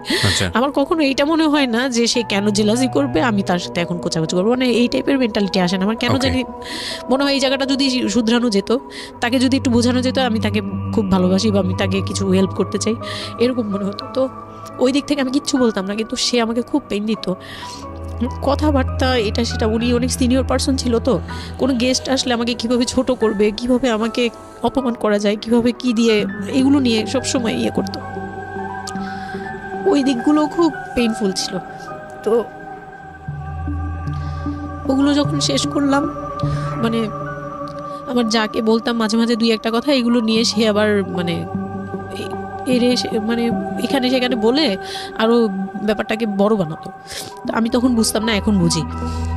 তো এর মাঝখানে হলো কি, আমি প্রেগনেন্ট হলাম। না, বিয়ের 1.5 মাস পরে আমি হচ্ছে কক্সবাজার যাব। আচ্ছা। আমার হাজবেন্ড বলতেছে যে ঈদ চলে আসছে, তুমি ঈদের মধ্যে কিছু না নিয়ে আসো, ঈদের পরে আমরা কক্সবাজার যাই, এখানে কোনো খরচ টরচ যাতে আমাদের না হয়, হ্যাঁ, এই জন্য আমরা কিছু কিনবো না। আমি বলছি আচ্ছা ঠিক আছে। তো তখন হচ্ছে বসুন্ধরা সিটি মার্কেটটা হচ্ছে নতুন হয়েছে। তো উনি বলতেছে আমরা বসুন্ধরা সিটিতে যাব শপিংয়ে, কিন্তু উনি যেটা বলতেছে যে আমার মানে বসুন্ধরা সিটিতে যাবে, কিন্তু আমাকে যে কিছু কিনে দিবে না এটা আমি জানতাম না। তো ওনার সাথে আমি গেলাম, প্রায় 20 থেকে 25 হাজার টাকা শপিং করলো। ওগুলা হচ্ছে সব ওনার বোন জামাই, বোনের বাচ্চা কাচ্চা, মানে ফ্যামিলির জন্য আর কি, ভাই বোন। আমিও পছন্দ করে করে কিনলাম সবার জন্যই যা যা লাগে। কেনাকাটার পরে আমি তো তখন ছোট মানুষ, তখন তো আমার 13-14 বছর বয়স। তো আমি কখনো এমন হয়নি যে আমি ঈদে জামা কাপড় নিইনি বা জামা কাপড় নতুন জামা কিনিনি, এরকম কখনোই হয়নি। তো ওইটা আমার বিয়ের ফার্স্ট ঈদ। তো আমার একটা শখ ছিল কি যে অন্তত একটা কটন ড্রেস হলেও আমি পাবো, এরকম একটা ইয়া ছিল আমার ভিতরে যে না, আমাকে কি আর না দিবে নাকি, বলছে দিবে না, হয়তো বা ভালো কিছু দিবে না, হয়তো নর্মাল কিছু হলেও আমাকে দিবে, ঈদে তো আর পুরনো জামা পরে থাকবো না। তো আমার এরকম ধারণা ছিল। ও পুরো শপিংটা শেষ করলো সারাদিনে, আমি রোজা রেখে পুরো শপিংটা করলাম খুব চয়েস করে করে। লাস্ট মোমেন্টে যে সে আমাকে নিয়ে চলে আসতেছে, যখন সে আমাকে নিয়ে রওনা দিল, মানে আমার মনটা খারাপ হয়ে গেল। আমি কিচ্ছু বলিনি, প্রথম ঈদ এটা, তো আমি কিচ্ছু বলিনি। such a idiot, মানে nothing to say, মানে speechless totally। হ্যাঁ, পরে উনি কিচ্ছু কিনে দিল না আমাকে, তখন আমি না, মনটা খারাপ হলো আমার, কারণ স্বাভাবিক এটা। আমার এখনকার বয়স হলে হয়তো হাইড করতে পারতাম, আমি এখনও পারি না। সত্যি কথা বলতে আমি কখনোই নিজেকে হাইড করতে পারিনি, এখন তো, তখন তো আরও পারতাম না। তো উনি আমাকে করলো কি যে আসার সময় বলতেছে যে একবারে নিচে, তখন বলতেছে তোমার কি মন খারাপ? আমি বলছি যে না, আমি তো কিছু নেই নাই, ঈদের দিন কি পরবো? তো বলতেছে তোমার তো অনেক ড্রেস নিয়ে আসছো, ওগুলা থেকেই পরো, ওগুলাই তো এখনো পুরোনো হয়নি, এখন দরকার কি আছে কেনার? বলে তারপরে চুড়ি দেখলো, চুড়ি দেখে আমাকে 2 মুঠ চুড়ি কিনে দিল 200 টাকা। এই ছিল আমার ঈদের, মানে ফার্স্ট অ্যান্ড লাস্ট, এইটাই ছিল আমার শপিং, আর কোনো কিচ্ছু কিনে দেয়নি সে আমাকে। তো বাসায় আসলাম, বাসায় আসার পরে তার ভাই বোনরা বলতেছে যে সবার জন্য কিনছেন, ওর জন্য কিছু নেন নাই। সে আমাকে, মানে তার ফ্যামিলি থেকে আমাকে সেভ করবে কি, সে আমাকে বরঞ্চ বলতেছে যে ওরে কি কিনে দিব, ওর বাসা থেকে আমারে কি দিছে যে আমি ওকে কিনে দিব। তখন আমি বুঝলাম যে ও আচ্ছা, সে কিনে দেয়নি। হ্যাঁ, তো আমি আর বাসায় কিন্তু কিছু বলিনি বা বাসায় যাইও নাই। এর মধ্যে বাসা থেকে আসলে সামর্থ্য কি ছিল আপনার ফ্যামিলিকে, মানে কিনে দেওয়া হয়েছিল কি ঈদের প্রথম দিন জামাইকে কিছু কিনে দেওয়া বা এরকম কোনো কিছু? হ্যাঁ, এটা করেছিল চান রাতে, একবারে লাস্টের দিকে। আর আপনাদের শপিংটা হয়েছে তার আগে। তো সে এটা বলে ফেললো প্রায় 20 রোজার পরে এই ঘটনা আর কি। তো একবারে চাঁদ রাতের দিন আমার ভাই আর কি একটা পাঞ্জাবি গিফট করলো তাকে, আর সে আমাকে আর কিছুই দিল না। হ্যাঁ, সে ভাবতেছে যে আমি বুঝি বাসায় জানানোর পরে তখন এটা হ্যাঁ, তখন গিয়ে আরো খেপে গেল যে আমি নাকি বাসায় জানাইছি, তাকে ছোট করলাম এই জন্য। কিন্তু আসলে মানে সত্যি কথা বলতে যে আমি কিছুই বলি নাই, আমার মুখ দিয়ে তখন কথাই আসতো না, আমি ম্যানেজ কি করব, আমার তো কিছুই মাথায় থাকতো না তখন। তখন আমি তো পুরো মেন্টালি একটা ইয়েতে ছিলাম। তো আমার এমনও মনে হয়েছিল তখন, মানে ওই মাসখানিক যে সে আমাকে ওই ফিজিক্যাল টর্চারগুলো করতো, তখন আমার এমনও মনে হয়েছিল যে আমি এক কাজ করি, বের হয়ে কোথাও চলে যাই, মানে অজানার উদ্দেশ্যে কোথাও চলে যাই। যদি আব্বুর এই অবস্থা না থাকতো হয়তো আমি করতাম এটা।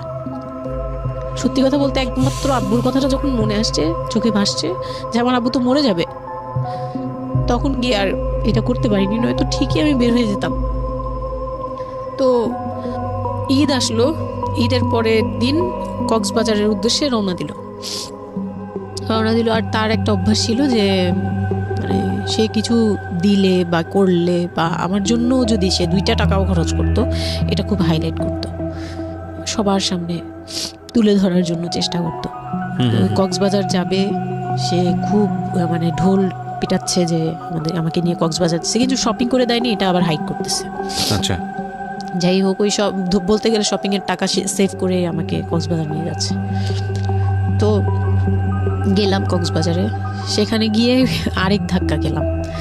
যে কক্সবাজার যাওয়ার পরে প্রথম রাত মোটামুটি ভালো ছিলাম, পরের দিন সকালে সে আমার সাথে মানে এমনভাবে মানে ফিজিক্যাল রিলেশন করতে চেয়েছে যেটা সম্পর্কে আমি অবগত ছিলাম না, মানে আমি জানতাম না যে এরকম কিছুও হয়। তো এক সময় সে আমার হাত পা জোরাজোরি করে ধরে, মানে প্রায় হাত পা বাঁধার মতো জোরাজোরি করে সে আমার সাথে ওই রকম কিছু করতে চায়। তখন আমার মানে আমি খুব বাধা দেওয়ার পরে বা চিল্লাচিল্লি করার পরে সে আমার গায়েও হাত তুলে 2-3টা চট থাপ্পড় দেয়। আপনাদের মধ্যে সম্পর্কের জায়গাটা কি আপনি তখনও কি ওনাকে আপনি করে বলতেন? হ্যাঁ, আমি এখনো স্টিল নাও। তার মানে বিষয়টা এরকম হয়ে গেছে যে ওই দূরত্বটা বিয়ের পরে ছিল, এবং সেই দূরত্ব থাকা অবস্থায় ও এই জিনিসগুলো প্র্যাকটিস করে যাচ্ছে ওর মতো করে। এবং সেখানে যখন ও সাকসেসফুল হতে না পারছে, তখন সে আপনার গায়ে হাত তুলছে, তাই তো? সেটাই। হ্যাঁ, তারপর আর সবচেয়ে বড় কথা হচ্ছে সে তার জায়গাটা, সে তার চাওয়াগুলো সব পূরণ করতেছে, বাট আমার দিকটা দেখছে না। এবং সে যে শুধু আমার না, মানে সে মানুষটাই এমন, আগে বুঝি নেই, পরে অনেক ধীরে ধীরে গিয়ে পরে বুঝতে পেরেছি যে উনি সম্পূর্ণ সেলফ সেন্টার, মানে নিজে যেটা অধিকার সেটা সে আদায় করে নিবে, তার বাকিগুলো নিয়ে তার কোনো মাথা ব্যথা কি হচ্ছে বা কার কি হচ্ছে এটা দেখার বিষয় না, এটাই মেন্টালিটি।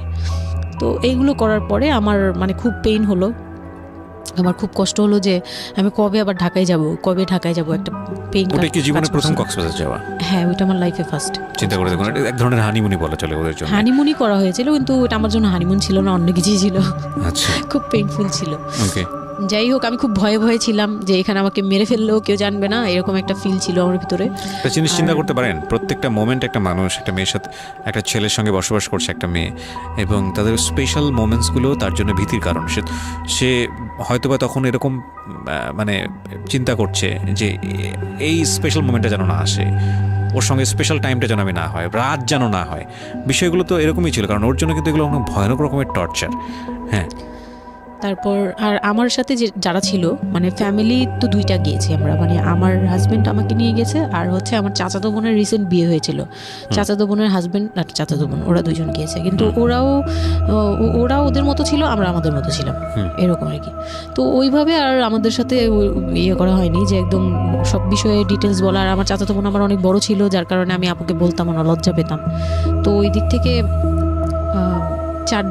3 দিন পরে 4 দিনের দিন আমি খুব জেদাজেদি করে, মানে কান্নাকাটি করে চলে আসবো করতেছি, কিন্তু আমাকে কেউ আর জিজ্ঞেস করতেছে না যে কেন। মানে আমার বোন জামাইও বিষয়টা খেয়াল করেনি, আমার বোনও খেয়াল করেনি যে আমি কেন বারবার চলে আসতে যাচ্ছি। হ্যাঁ, এত সুন্দর একটা ওয়েদার, ওরা তো খুব এনজয় করছিল হয়তো বা, মানে আমি তাদের এনজয়মেন্টে বাধা দিলাম, এরকম আর কি। তো খুব কান্নাকাটি করে ওই রাতেই আমি চলে আসবো, আমি বলছি তোমরা সবাই থাকো, আমি চলে যাই, মানে এইভাবে কান্নাকাটি করছি, আমি থাকবোই না, আমি আর একটা রাত এখানে থাকবো না। আমার কাছে মনে হচ্ছে তাও এলাকার ভিতরে তো থাকবো, যাই হোক, কিন্তু এখন তো আমি বাইরে আছি, অনেক দূরে। আমার কাছে এরকম মনে হচ্ছিল যে আমি যদি মরে যাই, আমি যদি যে কোনো সময় আমি মারা যাবো, এরকম মনে হচ্ছিল। তো আমি ওই সময় বলাতে ওরা সবাই মিলে চলে আসছে, সবার মন খারাপ যে আমার জন্য চলে আসতে হলো তাদের। তো ঢাকায় আসলাম, ঢাকায় আসার পরে ঈদের ছুটির শেষে সে তার মতো করে বিজনেস করতেছে, আমি আমার মতো ঘরে ছিলাম। 2-3 মাস গেল, কোরবানি ঈদ আসলো, প্রথম কোরবানি ঈদ।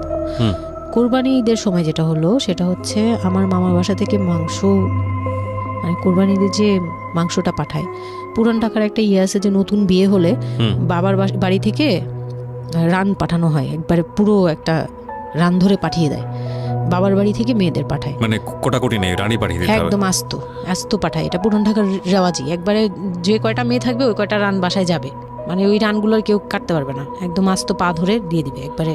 আচ্ছা আচ্ছা, ইন্টারেস্টিং তো। হ্যাঁ, এটা কিন্তু পুরান ঢাকার একটা রেওয়াজ এখনো আছে, মানে কোরবানি হলেই সঙ্গে সঙ্গে রানটা যাবে মেয়ের বাসায়। আচ্ছা, মেয়ের বাসায় যেতেই হবে এটা। তো ওই রকম আমার মানে ওরা আশা করছিল যে আমার মামা এরকম করবে, কিন্তু আমার মামা তো প্রায় অনেক বড় গরু দেয়, আর একটা দেয় না, 2টা থেকে 3টা দেয়। তো ওনার নিজেরই আছে 3টা মেয়ে, 3 মেয়ের শ্বশুর বাড়িতে পাঠাতে হয় 3 রান। মানে এখন এক মেয়ের, বড় মেয়ের যে 20 বছর 22 বছর হয়ে গেছে বিয়ের, তারপরও পাঠাচ্ছে, প্রতিনিয়ত পাঠাতে হয়। তো ওই দিক থেকে আমি যদি এখন আরেকটা নেই, তাহলে উনার কিন্তু আরও কাউকে উকিল দিয়েছে বা আরও কোনো মেয়ে আছে, মানে আমার উকিল দিয়েছে, আমার খালু দিয়েছে, আরেক খালু, আমার ওই খালা হচ্ছে আমার আম্মুর খালাতো বোন, মামাতো বোন, কিন্তু আমাদের বাসায় মানে আমার নানু বাড়িতে বড় হয়েছে দেখে আমার আম্মুর খুব ক্লোজ। তো ওই খালু আমাকে উকিল দিয়েছে। তো ওই দিন করলো কি, যে এই রান পাঠায়নি বলে, সেই রান পাঠায়নি ঠিকই, কিন্তু রানের যে উপরের অংশ মানে বড় একটা পিস আমার বাসায় পাঠানো হয়েছে আমার উদ্দেশ্যে, আর নামটা আমার লিখে দিয়েছে, আমার নাম লেখা এটা পাঠিয়েছে। তো ওই মাংসটা রেখে যখন চলে গেছে না আমার ভাই, তার ছোট বোন, আমি তখন মানে দেখলাম যে মানুষ কতটা হিংস্র হলে পরে এরকম ফেস হয়। আমি তো চুপ করে বসে আছি, আমি কিছুই মাথায় নেই যে এটা নিয়ে যে কী হবে, আমি বুঝিই নেই বিষয়টা। সে মাংসটা ধরে রাস্তায় ফেলে দিছে ঈদের দিন রাস্তায় ফেলে, এই মাংসে কেন ওর নাম লেখা থাকবে? তাহলে এই যে আমরা কি, আমরাও তো ভাগ্নি, মানে আমরাও ভাগ্নি, আমাদের বাড়িতে আমার মাংস আসছে, ওর নাম দিয়ে আসছে, তাহলে রান আসলো না কেন? দোষ হয়ে গেছে, এটা খুব বড় অন্যায় হয়ে গেছে। ভয়ানক। আমি ভয়ানক বলছি এই কারণে যে আমাদের সমাজে কিছু কালচার আছে যেগুলো আসলে মেয়ের বাড়ি থেকে পূরণ করা হয়, ধরে নেওয়া হয়, বা ছেলের বাড়ি থেকেও।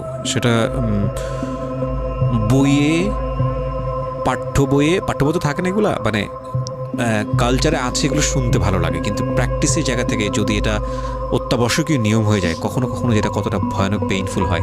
কান্ট ইউ এভার ইমাজিন যে বাবার সামর্থ্য নাই, তারপরে তাকে চিন্তা করতে হচ্ছে যে আমার মেয়ের বাড়িতে একটা রান পাঠাতে হবে, আমার কোরবানি দেওয়ার সামর্থ্য নাই, এই রান পাঠানোর জন্য আমাকে কোরবানি দিতে হচ্ছে। মানে আমাদের এই ব্যাড প্র্যাকটিসগুলা কতটা ভয়ানক হয়ে গেছে আমাদের সমাজে, এবং ইনফ্যাক্ট এগুলো নিয়ে কেউ কখনো কথা বলে না।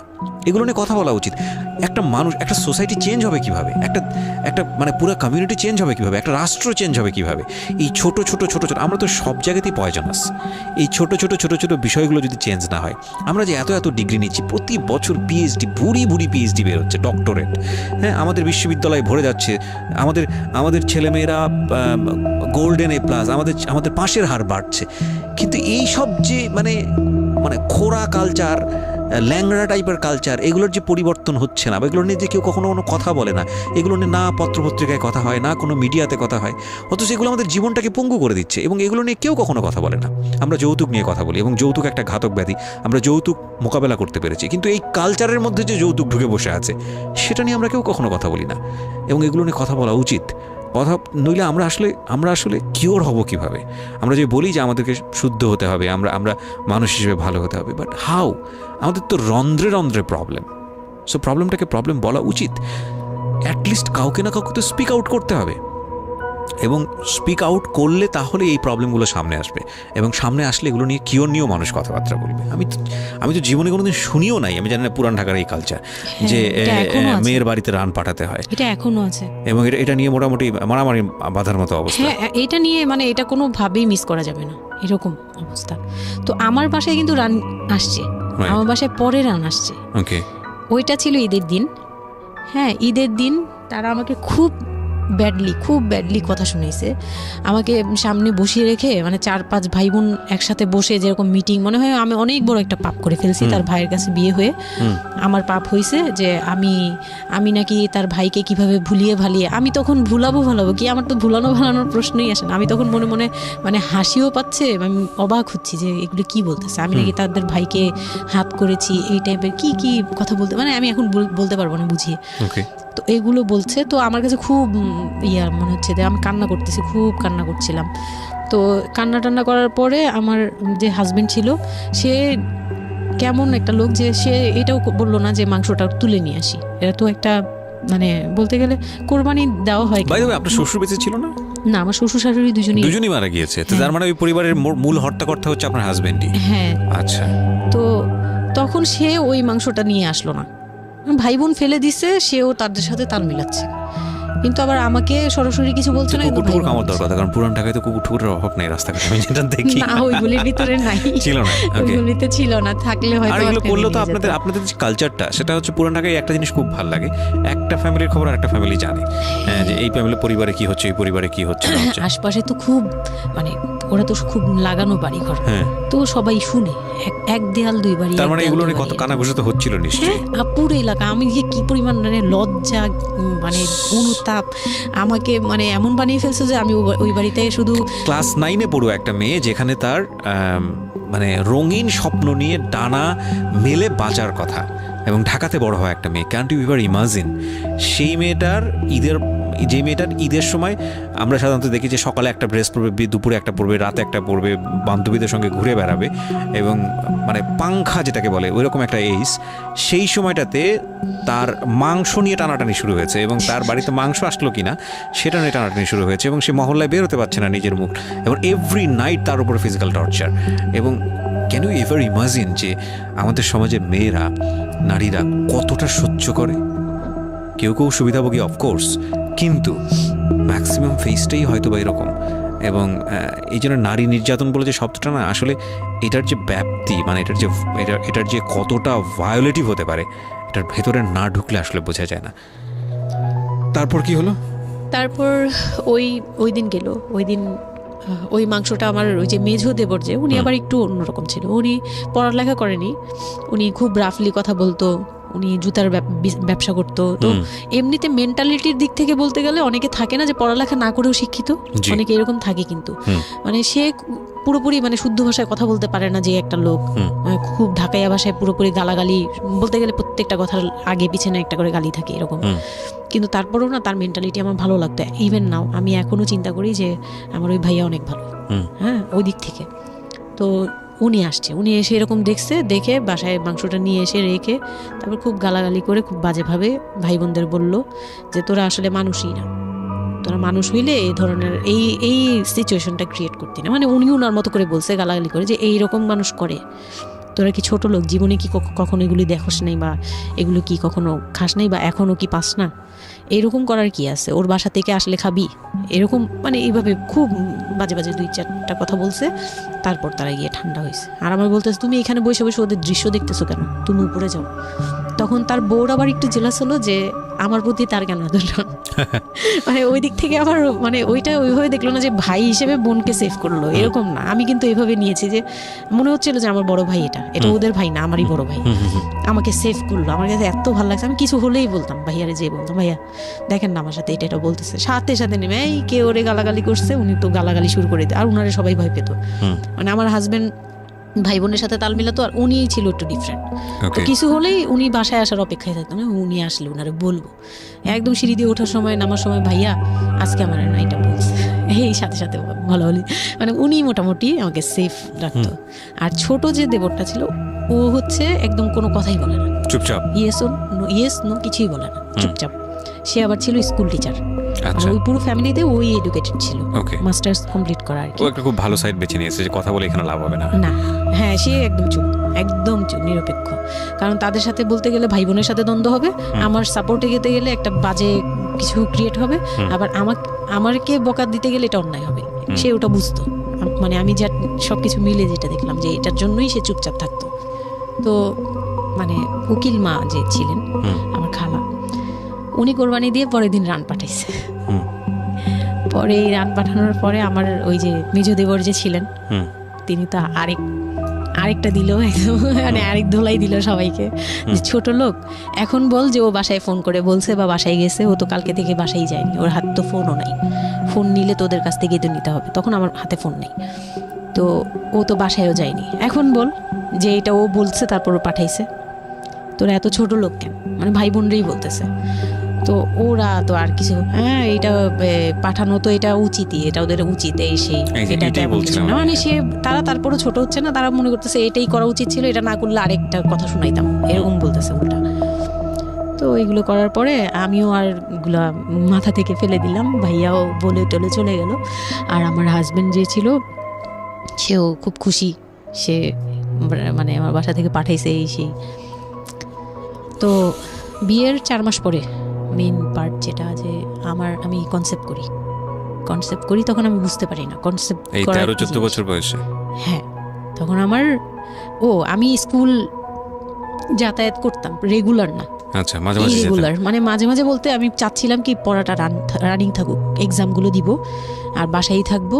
আর বাসা থেকে যখন স্কুল ড্রেস পরে বেরোতাম আমাকে সবাই মিলে কি যে বলতো, মানে বলার মতো না, এগুলো অকথ্য ভাষা বলতে গেলে, যে মানে নোংরা কথা বলতো। তো যাই হোক, ওগুলো আমি কানেও নিতাম না, আমি বলতাম না আমি স্কুলে যাব। আর যেহেতু বিয়ের সময় বলছে যে ওরে পড়াশোনা করতে দিব, আমার হাজব্যান্ড এগুলো বলছে, না ও স্কুলে যাবে আসবে সবই করবে। পরে গিয়ে বলে কি তুমি বাড়ির বড় বউ, তুমি যদি স্কুল ড্রেস পরে স্কুলে যাও কেমন দেখা যায়? আমি তো বোরকা পরতাম। তো বলে না, স্কুলে গিয়ে তো তোমার বোরকাটা খুলতে হয়, অ্যাসেম্বলিতে দাঁড়াও, ওই যে পিটি করো তোমরা, এগুলো তো আশপাশ থেকে দেখা যায়, এলাকার ভিতরে স্কুল। আমার অসম্মান, এটা তার অসম্মান। উনি পড়াশোনা করেছেন আপনার হাজবেন্ড? না, উনি ক্লাস 5 পর্যন্ত পড়ে আর পড়াশোনা করেন। রাইট, ওনার জন্য অসম্মানই হবে এটা। আমি ক্লাস 5 পড়ুয়া যারা আছেন বাংলাদেশ, তাদের সবার প্রতি রেসপেক্ট রেখে বলছি। ক্লাস 5 না, এনার ডিগ্রি পাস করা এরকম অনার্স মাস্টার্স পড়ুয়া এরকম অনেক ছেলেমেয়ে আছেন যারা এই ধরনের মানে আজগুবি ল্যাংরা টাইপ যুক্তি দিয়ে জীবনটাকে চালান। তাদের জন্য এটা আসলে অযুক্তি, কি হবে, কিছু করার নেই। হ্যাঁ, তো আমি তখন চিন্তা করছি যে আমি স্কুলে যাব, তো মাঝে মাঝে করতাম কি একটু করেই মানে ম্যানেজ করে যাওয়ার চেষ্টা করতাম। বিষয়টা যদি এরকম হতে ধরেন, আমি জানি না, প্রথমত যেটা ঠিকই হয়নি, মানে কোনো কিছুই ঠিক হয়নি, শুনছি আর মেজাজ খারাপ হচ্ছে আসলে। মানে কোনো কিছুই ঠিক হয়নি, তারপরেও যদি খারাপের মধ্যে ভালোটা চিন্তা করি, যে ঠিক আছে এত কিছু, একটা মানুষের এত খারাপ, একটা দুটো দিক তো ভালো থাকতে পারে না। ওর ওয়াইফকে সে সাথে করে নিয়েছে, ঠিক আছে তোমার স্কুলে চলো, আমি তোমাকে পৌঁছে দিয়ে আসি। স্কুলে পৌঁছে দিয়ে আসলো, স্কুল থেকে নিয়ে আসলো। কিছু জিনিস হয়তো ওনার আত্মসম্মানে লাগবে, যেহেতু উনি বেশি দূর পর্যন্ত লেখাপড়া করেনি, উনি কালচারের সাথে অভ্যস্ত না। এতটুকু হলেও তো ও নিজের মনটাকে বুঝতে দিতে পারতো যে না, আমার হাজবেন্ড আমাকে কেয়ার করে। মানে স্টুপিডিটির আর কি, মানে লিমিটলেস স্টুপিডিটি যাকে বলে। তুমি অ্যাসেম্বলিতে দাঁড়াবে, সে কারণে তোমার লেখাপড়া বন্ধ, বদমাইশ। তারপর স্কুল বন্ধ করে দিল। না, তখন আমি কনসেপ্ট করি, আমি বুঝতে পারিনি। আমার তখন টেস্ট পরীক্ষা চলছে স্কুলে। তো পরীক্ষা দিতে দিতে আমার মানে শারীরিক পরিবর্তন খেয়াল করলাম, যে আমার বমি লাগতেছে খুব, মানে বইয়ের দিকে তাকাতে পারছি না, খাতার দিকে তাকাতে মানে মাথা কেমন করতেছে। তখন ক্লাস 9-এ। তখন আপনি জানেন আপনি কনসিভ করেছেন? না, তখনও মানে এইটার সিমটম ফার্স্ট। তো এইরকম হওয়ার পরে রাতে 11:30-12টার দিকে আমি না খুব গড়াগড়ি করে কান্না করতেছি, জোরে জোরে, মানে খুব গড়াগড়ি করে জোরে জোরে কান্না করতেছে। আমার মাথায় নেই যে কে শুনতেছে কে না শুনতেছে এরকম। তো এটা দেখে তার বোন, যেটা বিয়ে হয়ে গেছে, সে আবার ছিল বাসায়। তো সে দেখে বলতেছে, সে আবার মানে খারাপ লাগছে তার কাছে, বলে চলো এক্ষুনি তোমার নিয়ে হসপিটালে যাব। হ্যাঁ, ওর কি হইলো হঠাৎ করে, কি খাইছিলা তুমি, কি উল্টাপাল্টা কিছু খাইছো কি না? সেই বলছি না, আমার কেন জানি অনেক পেট ব্যথা করতে, আমি পারতেছি না সহ্য করতে, পেট জ্বলতেছে আমার খুব। তো নিয়ে গেল ডাক্তারের কাছে। তখন ডাক্তার আমার নার্ভস দেখে বললো যে she is pregnant. But 100% confirm করতে পারবেন আল্ট্রাসাউন্ড না এমনিতে, তবে উনি আর কি ওনার মতো করে বলছে। আর ওকে। তখন টেস্ট দিল একটা, যে রাতে নিয়ে যান, ইউরিন টেস্ট টাইপের একটা কিছু বাসায় করা যায়, ওই টাইপের একটা টেস্ট দিল। তো ওইটাই করলাম। বাসায় এসে করার পরে পজিটিভ আসছে, যেভাবে বলছে ওইভাবে করছি, করার পরে পজিটিভ আসছে। How do you feel? Positive আসার পরে মানে আমার কাছে যেটা মনে হচ্ছিল যে আমি মানে এতটা খুশি হয়েছি। আমি কিন্তু বিয়ে নিয়েও খুশি না, আমার মনে হচ্ছে এটাই আমার অ্যাচিভমেন্ট লাইফের। আচ্ছা, এতটা খুশি হয়েছে আমি বলতে পারবো না কেন। এটা আসলে ন্যাচারালি আল্লাহ হয়তো প্রত্যেকটা মেয়ের মধ্যে এই বিষয়টা দিয়ে দেন, যে নইলে আসলে মা কেন, মানে মা তো মাই, এটা আসলে আল্লাহ গিফটেড অফকোর্স। দেখেন, এরকম একটা ডিফিকাল্ট সিচুয়েশনের মধ্যে, যেখানে 13 বছর বয়সে ওর আসলে এই জিনিসটা ফিল করার কথা না, সেখানে ও ফিল করতেছে। এটা কিন্তু লজিকলেস ফিল, এবং এই ফিলটা সম্পূর্ণই ন্যাচারাল। ওকে, আমার কাছে তখন মনে হচ্ছিল কি যে আমার পেটে একটা জীবন্ত কিছু আছে, এক্স্যাক্টলি, মানে এইরকম ফিল হচ্ছে। আর আমি এটাকে মানে একটা কিউরিসিটিও, যে দেখি তো কি হয়, কতদিন পরে কি হবে, মানে এটা আস্তে আস্তে বড় হবে, এটা কি করবে পেটে, এটা কিভাবে আসবে, মানে দুনিয়াতে কিভাবে আসবে, এটা এইগুলোও জানি না আমি, যে মানে এটা বড় হলে পরে এটা যে কিভাবে দুনিয়াতে আসবে। You feel like it's a game, একটা কোন একটা খেলা, খুব মজার একটা খেলা, যে আমি একটা কিছু পাইছি এটা নিয়ে থাকা যাবে এখন, এরকম মনে হচ্ছিল তখন। খুব মানে খুব কেন জানি খুব আনন্দ, মানে মা হওয়ার ফিল না, কিন্তু এটা মা হওয়ার ফিল না, কিন্তু কিউরিওসিটির জায়গা থেকে কিছু একটা আছে আমার সাথে, আমি এটা নিয়েই থাকবো এখন, মানে আমি একটা কিছু পাইছি এখন, আর আমি একা না, এরকম মনে হচ্ছে। তা আমি না দৌড়ে দৌড়ে বের হয়ে বললাম কি, ওই যে বোনটা আমাকে রাতে নিয়ে গেছিলো ডাক্তারের কাছে, সে তো ছিল রাতে, তো আমি বের হয়ে বলতেছি কি, আপা আপা আমার না এইরকম 2টা আসছে, মানে এই পজিটিভ স্টেপগুলো আসে যেগুলো বলছি। পরে সে না সাথে সাথে বলে কি, এখন তো আমাদের কদর কমে যাবে আরো। প্রথম ছিল এটা, প্রথম ডায়লগ ছিল এটা, মানে মনটা খারাপ করে সে বড় নিঃশ্বাস ফেলে বললো, হ্যাঁ এখন তো আমাদের কদর কমে যাবে, আর তো এখন তো আর কম কম আশা লাগবে। তার সাথে ছোট বোনটা বলতেছে, তুমি না সময় কমে বুঝে কথা বলো না, এইগুলো তো বুঝতে হবে, মানে তাদের মতো করে তারা বলতেছে যে পুরান ঢাকার মানুষ যেভাবে বলে ওইভাবে বলতেছে যে এগুলো তো বুঝতে হবে যে এগুলো প্ল্যান করা, মানে আমি ইচ্ছা করে কনসেপ্ট করছি এরকম কিছু বুঝাইছে, কিন্তু আমি তখনও না এই জিনিসটা মানে ঘোলা আমি বুঝি নাই যে ওরা কি বলতেছে দুইজনে। তা আমি বলি যা মজা তাই বলুক, আমি আমার মতো থাকি। তা আমি দৌড় দিয়ে গিয়ে আমার হাজবেন্ডকে না বললাম, এই উঠেন না। আমি তখন পর্যন্ত কিন্তু তাকে খুশি হয়ে কিছু বলিনি, ফার্স্ট তাকে খুশি মনে কিছু বলতেছি। বিয়ের 4 মাসে আমি তাকে কখনো ডাকও দিইনি, তাকে কিছু বলিও নাই, বা আমি ওনাকে কোনো রিকোয়েস্টও করি নাই, কোনো আহ্লাদও করিনি। ফার্স্ট মানে মনে হলো যে আহ্লাদ করে বলি, যে জানেন আমি এরকম আসছে আমার। তো আমি কাকে বলবো, কাকে ওদের করে খুশি করতে পারিনি, যাই রে দেখি খুশি করতে পারি কিনা। যে তাকে ধাক্কা দিছি, সে ঘুম থেকে বিরক্ত হয়ে উঠলো, এই ধাক্কা করো কেন, কি হয়েছে? আমি তো মনটা ভেঙে গেলাম, কি যে আমি তো এরকম আমার পজিটিভ আসছে, দেখালাম যে এটা হলে না পজিটিভ হয়, রাতে পেট ব্যথা বলছিলাম না, তো ওইটার ইয়েতে এটা আসছে। তারপরে না চুপ হয়ে তাকায় আছে, বলে কি এইগুলা কি মানে বুঝলাম না। বলে কি এইটা তো ঠিক না। কি ঠিক না? তারপর বলতেছে যে এখন তো এগুলোর দরকার নেই আমাদের, এখন তো এগুলোর কোনো দরকার নেই। তো আমি বলি আপনি আমার স্কুল যেতে দিবেন না। আমি এবার তখন মুখ খুললাম, আপনি স্কুল যেতে দেন না, তারপরে আর আমি তো এই জিনিস মানে এটা কিভাবে কি হয়েছে আমি তো জানি না। আমি ভাবছি যে আপনি হয়তো বা কিছু করছেন, আমি জানি না। আমি তাকে এইভাবেই বললাম খুলে, যে আমি তো আসলে জানি না, যে আমি ভাবছি আপনি চাচ্ছিলেন এই জন্য হয়তো বা এরকম কিছু হয়েছে। আর মানে প্রোটেকশন নেওয়া টেওয়া সব কিছু তার উপর ডিপেন্ড করে। তারপর হচ্ছে এটা বলার পরে না মানে আমি আর কিছু বলার মতো ইয়েতে ছিলাম না, আমি চুপচাপ, যে ওরা কি করবে না করবে আমি কিছু জানি না। তো আমার হাজবেন্ড যেটা করলো, যে সে চাচ্ছিল না যে আমি মানে সে চাচ্ছিল না বেবিটা, মূল কথা হচ্ছে সে চাচ্ছে এটাকে অ্যাভয়েড করে ফেলতে, মানে কিন্তু কিছু বলতেও পারছে না। আমি এবার বাসায়ও বলছি, বাসায় সবাইও খুব চিন্তিত আমার এইটুক বয়সে আমি কিভাবে কি করব। আর এদিক দিয়ে আমি এবার কিছুই বলছি না, আমি আমার মতো করে চলছি, নর্মাল লাইফ কাটাচ্ছি। আমার কোনো শারীরিক পরিবর্তন তেমন আসে নাই, সত্যি কথা বলতে। শুধু একটু মানে কিছু কিছু খাবার আছে একটু বাজে লাগতো, এছাড়া আমার সবই নর্মাল। আমি নর্মাল ওয়েতেই আমি ওই ওষুধ খাচ্ছি রেগুলার, আর হাঁটাচলা করতেছি, লাফালাফি, সিঁড়ি বাওয়া, কোনো কিছুতেই আমার ইয়ে নেই। যেটা আছে ডাক্তার থেকেও কোনো ধরনের কোনো কন্ডিশন দেয়নি? না, ডাক্তার দিয়েছে, ডাক্তার ওই যে 2-1টা ওষুধ দিয়েছে। প্রথম কথা হচ্ছে ডাক্তার থেকে যে বাক্যটা আসলে ছিল যে এই 13 বছরের মেয়ের সাথে এটা কিভাবে হলো? ও ডাক্তার, হ্যাঁ। তখন যখন ফার্স্টে ওই দেখলো, তো উনি বললো যে এটা তো আসলে নষ্ট করাটা ওর জন্য রিস্ক।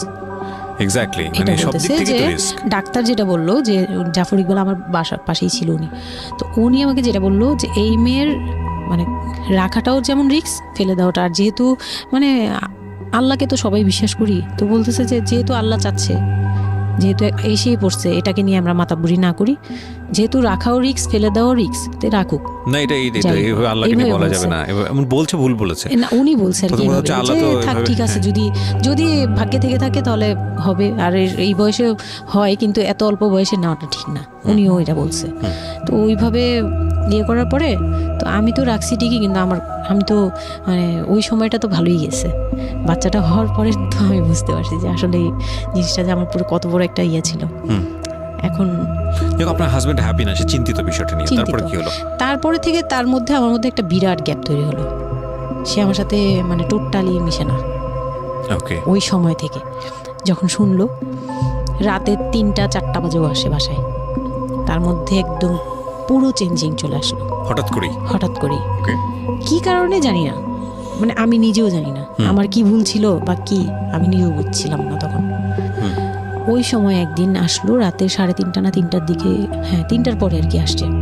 আসার পরে আমি ওই দিন খুব খেপলাম যে প্রত্যেক রাতে আমি একটা অসুস্থ মানুষ, আমি রাত জেগে আপনার জন্য ভাত নিয়ে বসে থাকি, আপনি প্রত্যেক রাতে এরকম লেট করে আসেন, আমাকে গেট খুলে দিতে হয়, আমি ঘুম থেকে উঠেও গেট খুললে আমার খুব কষ্ট হয়, সিঁড়িটা বেয়ে নেমে আমার গেটটা খুলতে হয়, আমার ভয়ও লাগে, আমি কখনো বাসায় একা থাকিনি। ওই প্রথম মানে আমাকে সে চুলে ধরে সে টেনে ও সিঁড়ি দিয়ে নামাইছে, মানে নামায় সে আমাকে বের করে দিবে এখনই। হ্যাঁ, এত বড় হয়ে গেছে, সাহস হয়ে গেছে, এক্ষুনি বাসা থেকে বের হও। সে কিন্তু নেশাও করে নেই, কিচ্ছু না, সুস্থ একটা মানুষ এরকম করতেছে। তো তার ভাই বোনগুলো এসে বলতেছে আপনি কি মানুষজন কি বলবে, তারা মানুষজনের চিন্তা করতেছে, কিন্তু আমার যে টর্চার হচ্ছে এটা বলতেছে না। এইটা আরেকটা বিষয়, এই যে এগুলো বিষয় আসলে না আমার মেজাজ খুব খারাপ হয়ে যায়। যাই হোক, আপনি যদি আনছেন, আমি খুব সেন্সিটিভ একটা বিষয় একটু কথা বলতে চাই। সেটা হচ্ছে এই যে আপনারা যত মানুষজন চিন্তা করেন, নিজের ঘরের ভিতরে একটা মানুষ ঠিক নাই, এটা আমি আপনাদের কথা বলছি না, এটা বাংলাদেশের সামাজিক অবস্থার চিত্র। সেটা হচ্ছে আমরা নিজের ঘরের মধ্যে অনেক সময় দেখা যায় যে আপনারা যখন ঘরের মধ্যে একটা বিপদে পড়েন, আপনার চারপাশের লোকজনকে এসে আপনার সেটা সলভ করে। তো ফার্স্ট আপনি ঘরের কথা আগে চিন্তা করেন, আপনার মেয়ে কীভাবে ভালো থাকবে সেটার কথা চিন্তা করেন, আপনার ছেলেটা কীভাবে ভালো থাকবে সেই কথাটা চিন্তা করেন। এতে যদি আপনার দুর্নাম হয়ও কিছুটা, সেটা আপনার ওভারলুক করা উচিত। বরং আপনি যাদের কথা চিন্তা করে এই ছেলে মেয়েদের প্রতি খারাপ আচরণ করতেছেন, আপনার ছেলে মেয়ে খারাপ থাকার কারণে একটা সময় গিয়ে সেটা আউটব্রাস্ট হবেই। যেই মান সম্মানের কথা আপনি চিন্তা করতেছেন, সেই মান সম্মান আরও বেশি পরিমাণে ক্ষতিগ্রস্ত হবে। আমাদের সমস্যাটাই হচ্ছে এই জায়গাটায়, আমরা চারপাশের ঘরের লোকজন কি মনে করবে সেটা চিন্তা করি, অথচ চারপাশের ঘরের লোকজন কারা বসবাস করে, কোথা থেকে আসছে, কি অবস্থা, সেই খোঁজ খবর আমরা রাখি না, কিন্তু আমাদের মান ইজ্জত তাদের হাতে। স্টুপিড মানে ফিলসফি নিয়ে আমরা আমাদের সোসাইটিতে চলি, this is very important thing, এবং এগুলোর পরিবর্তন হওয়া উচিত। তো তারপরে কি হলো? তারপর এই হলো ফার্স্ট এই গেল, এইটার পরে এরপর থেকে চলতেছে কন্টিনিউ, মানে এরকম আচরণই করছে সে আমার সাথে। একটু 4 মাসের সময়টা খুব ক্রুশিয়াল একটা মোমেন্ট, খুবই ক্রুশিয়াল একটা। হ্যাঁ, সকালে উঠে আমার রুটি বানাতে হতো কন্টিনিউ, সে বাইরের নাস্তা খাবে না, তাকে রুটি বানিয়ে খাওয়াতে হবে। ওই অবস্থায় আমি মানে সকালে উঠে ঘুম থেকে উঠে রুটি বানাতাম, ওর ভাই বোনের জন্য, ওর জন্য, সবার জন্য বানাতাম। এটা না আমাদের সমাজের ছেলেরা না বুঝতেই চায় না, এবং এটা নিয়ে আমাদের কোনো শিক্ষা নাই। আসলে আমি মানে দেখলাম যে এতটা বর্বর কিভাবে। আমি আমার নিজেকে জড়িয়ে ওই কথাটা বলছি, কারণ আমি তো নিজেও বাবা হয়েছি, আমি নিজে থেকেও বুঝি জিনিসটা। মানে এই যে পরিবর্তনটা সমাজ, মানে পরিবারে যখন নতুন একজন সদস্য আসে, সবচেয়ে বড় প্রেশারটা ফিল করে হচ্ছে মা, কারণ তার লাইফ রিস্ক হয়ে যায়।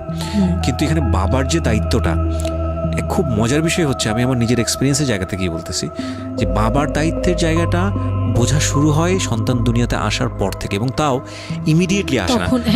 সন্তান একটু করে বড় হচ্ছে, অ্যাটাচমেন্টটা হচ্ছে, যখন নড়াচড়া সামনে দিয়ে নড়াচড়া করতেছে, একটু মিস হচ্ছে, দূরে থাকতেছে, তারপরে কি মানে সন্তান যখন প্রাপ্তবয়স্ক 1 বছর 2 বছর বয়স, ওই সময় বাবা ফিলটা আসে, তুলে দেয়, তখন গিয়ে প্রেজেন্টার নাই, তখন হচ্ছে বাবা ফিলটা পায়। তার আগ পর্যন্ত বাবা বুঝতেই পারে না, তো মনে আসলে কি বাচ্চাটা আমার কোত্থেকে আসলো, এই সত্য ফিলটা এরকম থাকে। এটা খুব ন্যাচারাল একটা ফিল, কিন্তু এই ন্যাচারাল ফিলটার সুযোগ নিয়ে অনেক সময় আমরা একটা অবুঝের মতো আচরণ করে ফেলি, ভয়ানক বাজে আচরণ করে ফেলি। ইয়ে থাকে, মাত্রা থাকে, যেমন আপনি কতটুকু মানে কতটুকু কেয়ারফুল ছিলেন, কতটুকু ছিলেন, এটার কিন্তু একটা লেভেল আছে পার্সেন্টেজ আছে, এবং এটা নিয়ে শেখানো উচিত আমাদের আমাদের আমাদের আমাদের মানে এডুকেশন সিস্টেমের মধ্যে তো নাই। এবং আমরা জানি না, ম্যারেজ কাউন্সিলিং বলে অনেক একটা বিষয় আছে, এগুলো তো আমাদের প্র্যাকটিসে নাই, কোনোভাবে নাই, এগুলো তো আমাদের কাছে চিন্তাই করা যায় না, বিলাসিতা। এবং আমাদের রাইট, এবং বাবা যিনি, একটা হচ্ছে যে মা হওয়ার একটা প্রিপারেশন দরকার আছে, মেন্টাল প্রিপারেশন, একটা বাবা হওয়ার জন্য একটা মেন্টাল প্রিপারেশন দরকার আছে। আমাদের সমাজে এটা টোটালি মিসিং। আমরা এই নারী দিদিদের কাছ থেকে যে গাইডটা পেয়ে আসছি, সেটা না বুঝে না শুনে প্র্যাকটিস করেছি। রাইট, আমি জানি না, আজকে আমি সত্যি কথাগুলো বলতেছি, হয়তো আমরা ওই রাতারাতি পরিবর্তনের জায়গায় যেতে পারবো না, বাট আমি শুধু একটা কথাই বলতে চাই, সেটা হচ্ছে বাবাদের দায়িত্বটা অনেক বেশি, বিশেষ করে বাচ্চা চলে আসার পর থেকে মেন্টাল সাপোর্টটা খুবই জরুরি। হ্যাঁ, এবং কারণ এটা একটা মেয়ের লাইফ রিস্কের প্রশ্ন, এবং আপনি জানবেন না যে সে আসলে কতটা ভয়ানক রকমের লাইফ রিস্কের মধ্যে রেখে সে একটা সুন্দর স্বপ্ন দেখে। তো ওই মানুষের পাশে কিছুই না, আপনি শুধু কোম্পানি দেন, এবং এই কোম্পানিটা তারা খুব মিস করে এই সময়টাতে। হ্যাঁ, এটাই ও বলার চেষ্টা করছে। তারপর হচ্ছে যে আমার বেবি হলো হসপিটালে, যখন মেয়ে হলো, তো এই রুমটাতে ঢোকার পর্যন্ত আমি খুব ছিলাম, মানে রুমটাতে যখন ঢুকি তখন আমি কান্না করছিলাম, খুব ভয় ছিল যে হ্যাঁ, ওকে। তখন মনে হচ্ছিল যে আমি মরেই যাই নাকি এরকম মনে হচ্ছিল। আর আমাকে তো মানে অপারেশন করবে, তারাও ডাক্তার বলতেছে এই মেয়ের অপারেশন কি করব, আর এই মেয়ে নর্মালি কি বেবি দিবে। আমি বলতেছে এটা তো গ্রামগঞ্জ না, আপনারা কি করছেন। আমি তখন আরো শুকনা ছিলাম, তো আর এমনিতেও বয়সও কম ছিল, আবার শুকনাও ছিলাম, দেখতে আরো পিচ্ছি লাগতো। বলতো যে অনেক দুর্বল, তো ও তো মানে ঠিক মতো টেক কেয়ারও করেন নাই বাসায়। হ্যাঁ, বলতেছে একদম আমার এই হাতের মানে এইগুলো ব্রেনগুলো বুঝে যেত, এইগুলো বোঝা যেত, একদম হাড় গোড় বোঝা যেত। যখন অপারেশন করে, অপারেশনের 12 ঘন্টা পর আমার সেন্স আসে, প্রায় 12 ঘন্টা। মানে আপনার বেবি হয়েছে আপনি জানেনই না? জানি না। পরে আমি যখন ঘুম থেকে মানে সিজারিয়ান বেবি। ওকে। পরের দিন শুধু রাতে একটু টের পাই যে আমি আমার পাশে কেউ মানে ব্রেস্ট ফিড করছে, এটা ফিল পাইছি। শুধু মুখের দিকে তাকাতে পারিনি, চোখ খুলতে পারিনি, কিন্তু কেউ একজন আমার পাশে শোয়া, মানে আমার হাতের উপরে একটা বাচ্চা শোয়া, এইরূপ ফিল পেয়েছি। আর এরপরে যে চোখ বন্ধ করেছি, একবারে সকালে প্রায় 11টা-12টার দিকে আমার ঘুম ভাঙছে। তখন তাকানোর পরে একটু পুরোপুরি ইয়েতে, তো আমাকে উঠিয়ে নিয়ে আমাকে ইয়েতে ক্যাবিনে দেওয়া হলো। ক্যাবিনে দেওয়ার পরে আমি বাচ্চাকে দেখি, বারবার চিন্তা করি যে এটা আমার মেয়ে, কোত্থেকে আসলো, কিভাবে আসলো, আমি নিজেকে দেখি। তখন না আমার মাথায় এটাও ছিল না যে এটার বাবাকে, এটার ফুপুকে, এটার চাচাকে, হোয়াট এভার, আমার বাচ্চা এটা, মানে আমি এখনো স্টিল না, আমার বাচ্চা এখন ক্লাস 8-এ পড়ে, এখনো আমি তাকে বাচ্চা বলি। হ্যাঁ, তো ও আর আমি একসাথে হাঁটলে মনে হয় কি মানে ফ্রেন্ড আমরা এরকম। পর হচ্ছে ওই বাচ্চাটা হলো, বাচ্চাটা হওয়ার পরে সে খেলে, আমার খুব ভালো লাগে, তাকে নিয়ে আমার সময় ভালো কাটে। আমার আর মানে ওর বাবার কথা মাথায় নেই যে এই লোক শুধু মানে এনে দিবে ঘরে, আমি রান্না করব, খাবো, ব্যাস ওই পর্যন্তই শেষ। আমার আর এর দরকার নেই, কাউরই দরকার নেই। আমার বাচ্চা নিয়ে আমি পুতুলের মতো খেলি সারাদিন। ওর বাবা অনেক সময় দেখা গেত, ওর বাবা তো রাতে 2টা-3টায় আসতো, আসার পরে যে খাওয়া দাওয়া করে ঘুমাবে। তো আমার তো ওই রুম ছাড়া কোনো ওয়ে ছিল না, ওই রুমে আমি হাঁটাহাঁটি করতাম, বাচ্চা কান্না করতো। একদিন এমনও হয়েছে সে আমাকে ঘর থেকে বের করে দিচ্ছে, আমি নাকি ইচ্ছা করে বাচ্চাকে কাঁদাই আর তাকে ঘুমাতে দেই না। হ্যাঁ, সে আমাকে রুম থেকে বের করে দিচ্ছে। তো রাতে এত রাতে বাসা থেকে যখন রুম থেকে বের করে দিচ্ছে, আমি সিঁড়িতে সারা রাত, মানে ওদের তো আর বারান্দাও নেই হাঁটার জায়গা। বাচ্চা কোথায় ছিল? বাচ্চা আমার কোলে। বাচ্চা তাওয়াল দিয়ে পেঁচানো আমার কোলে, সে কান্না করতেছে, আমি সিঁড়িতে বসে আছি। আর আমি যখন সিঁড়িতে বসছি, আমি জানি না কি কারণে বাচ্চার কান্না অটো থেমে গেছে। রুম থেকে বের হয়েছি না, তো ওর বাবা যে ধমক টমক দিছে, আমি জানি না কি কারণে, হয়তো বা রাতও অনেক হয়ে গেছিলো, অনেক কান্নাকাটির পরে হয়তো ও ক্লান্ত হয়ে গেছিল, ও মোটামুটি চুপ হয়ে গেছে সিঁড়িতে, নয়তো পুরো এলাকা জানার কথা এইরকম। তো আমি সিঁড়িতে বসে বসে কান্না করছি সারা রাত, মানে তখন অলমোস্ট তখন 4টা বাজে, ভেতরে ভাবে ঘুমিয়েছে নাক ডেকে। হ্যাঁ, তখন সে ঘুমাচ্ছে, ভিতরে গিয়ে ঘুমাচ্ছে। আমি আর ভয়ে রুমেই যাইনি, মানে কি না কি করবে আবার, এই জন্য রুমেই যাইনি। তো এই কাজটা করার পরে সে আমার মন থেকে আরও উঠে গেছে। আমার যে দেবর ছিল, যে বললাম যে আমাকে খুব ভালোবাসতো উনি, তো উনি আবার খুব ভোরে আসতো, জুতার ব্যবসায়ী তো, ওনাদের কারখানা সারা রাত কাজ হতো, প্রত্যেক দিন সকালে 5টা-6টা এইভাবে আসতো।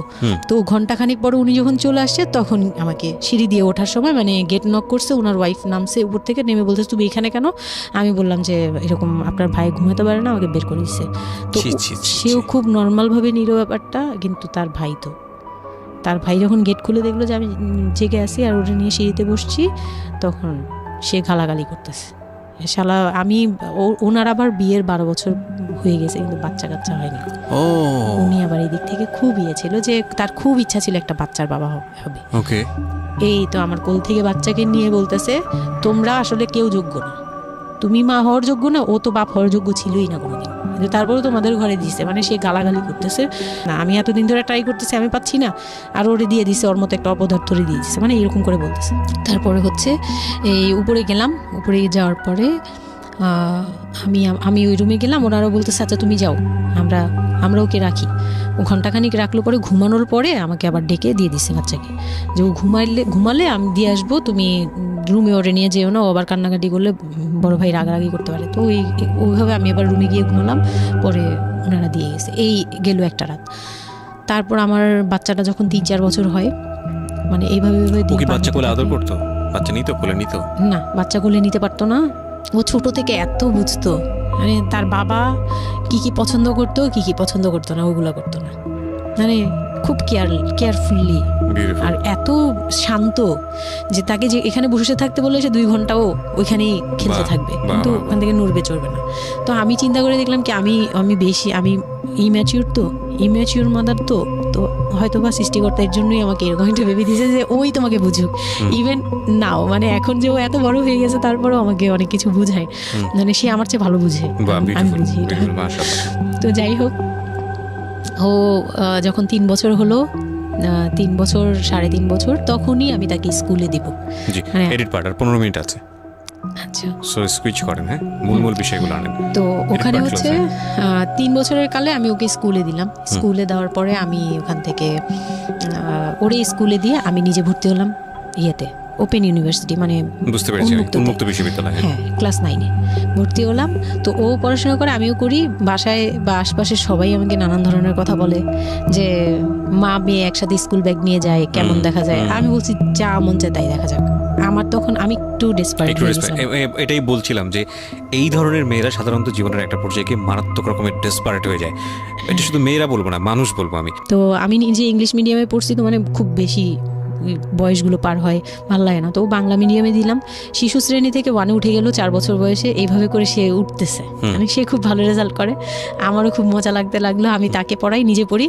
2জন মামে মিলে ওকে স্কুলে দিয়ে দেখা যায় আমি আমার কোচিংয়ে যাই। আমি আবার কোচিং করা শুরু করলাম। তো সেও খুব মজা পেত যে তোমার ব্যাগ আর আমার ব্যাগ, মানে ওয়েট করতো। খুব মজার একটা সময় ছিল যে 2জনের টিফিন নিয়ে যাচ্ছি। তো আমরা খুব মজা করে এরকম ক্লাস করতাম। ওর বাবার মাঝখানে একটু জেলাসি হলো, মানে মাঝে মাঝে খুব জেলাসি করতো। তো এইগুলো নিয়ে একটা পর্যায়ে যে বিয়ের প্রায় 6 বছর বা 7 বছর কালে তার বাবা এমনভাবে একটা লোন করলো, 8 লাখ টাকার একটা লোন করলো। আমি এটা বুঝতে পারিনি, আমি তখন মাত্র এসএসসি পাস। রিপন? হ্যাঁ, 8 লাখ টাকার লোন। 8 লাখ টাকার লোন ব্র্যাক ব্যাংক থেকে। ওকে, 8 লাখ টাকার একটা লোন করলো। আমি তখন জুয়া খেলে একদম কঠিন, তখন সে চরম পর্যায়ে চলে গেছে। বুঝে গেছে যা হওয়ার। বলেন তারপরে? পরে গিয়ে সে করলো কি, 8 লাখ টাকার একটা লোন নিবে, এটার জন্য বোর্ড সিগনেচার নাকি লাগে। আমি এটা জানতাম না। বউয়ের সিগনেচার লাগে? হ্যাঁ, বউয়ের সিগনেচার লাগে, মানে গ্রান্টর হিসেবে একটা বিজনেসম্যান, বড় বিজনেসম্যান আর একটা বোর, মানে বড় বিজনেসম্যান বা একটা দোকান বা একটা বাড়ি ইয়ে লাগে। তো কেউ তো রেফারেন্স দিবে না তাকে। তো ওই এক দোকানদার ভাইয়া ছিল, বড় ভাই, মুরব্বি টাইপের, বড় ভাই বলতো উনি। ওই লোকটা দিছে সিগনেচার, আর আমার সিগনেচার না তো কোনো ব্যাপারই না, কারণ আমাকে যা দিবে আমি তাই, আমার কি বা আছে আর আমার কাছে কি বা লিখে নিবে, মানে নাও একটা সিগনেচার দাও, তোমার কিছু হবে না, এটা জাস্ট একটা ফর্মালিটি, এভাবে বলছে।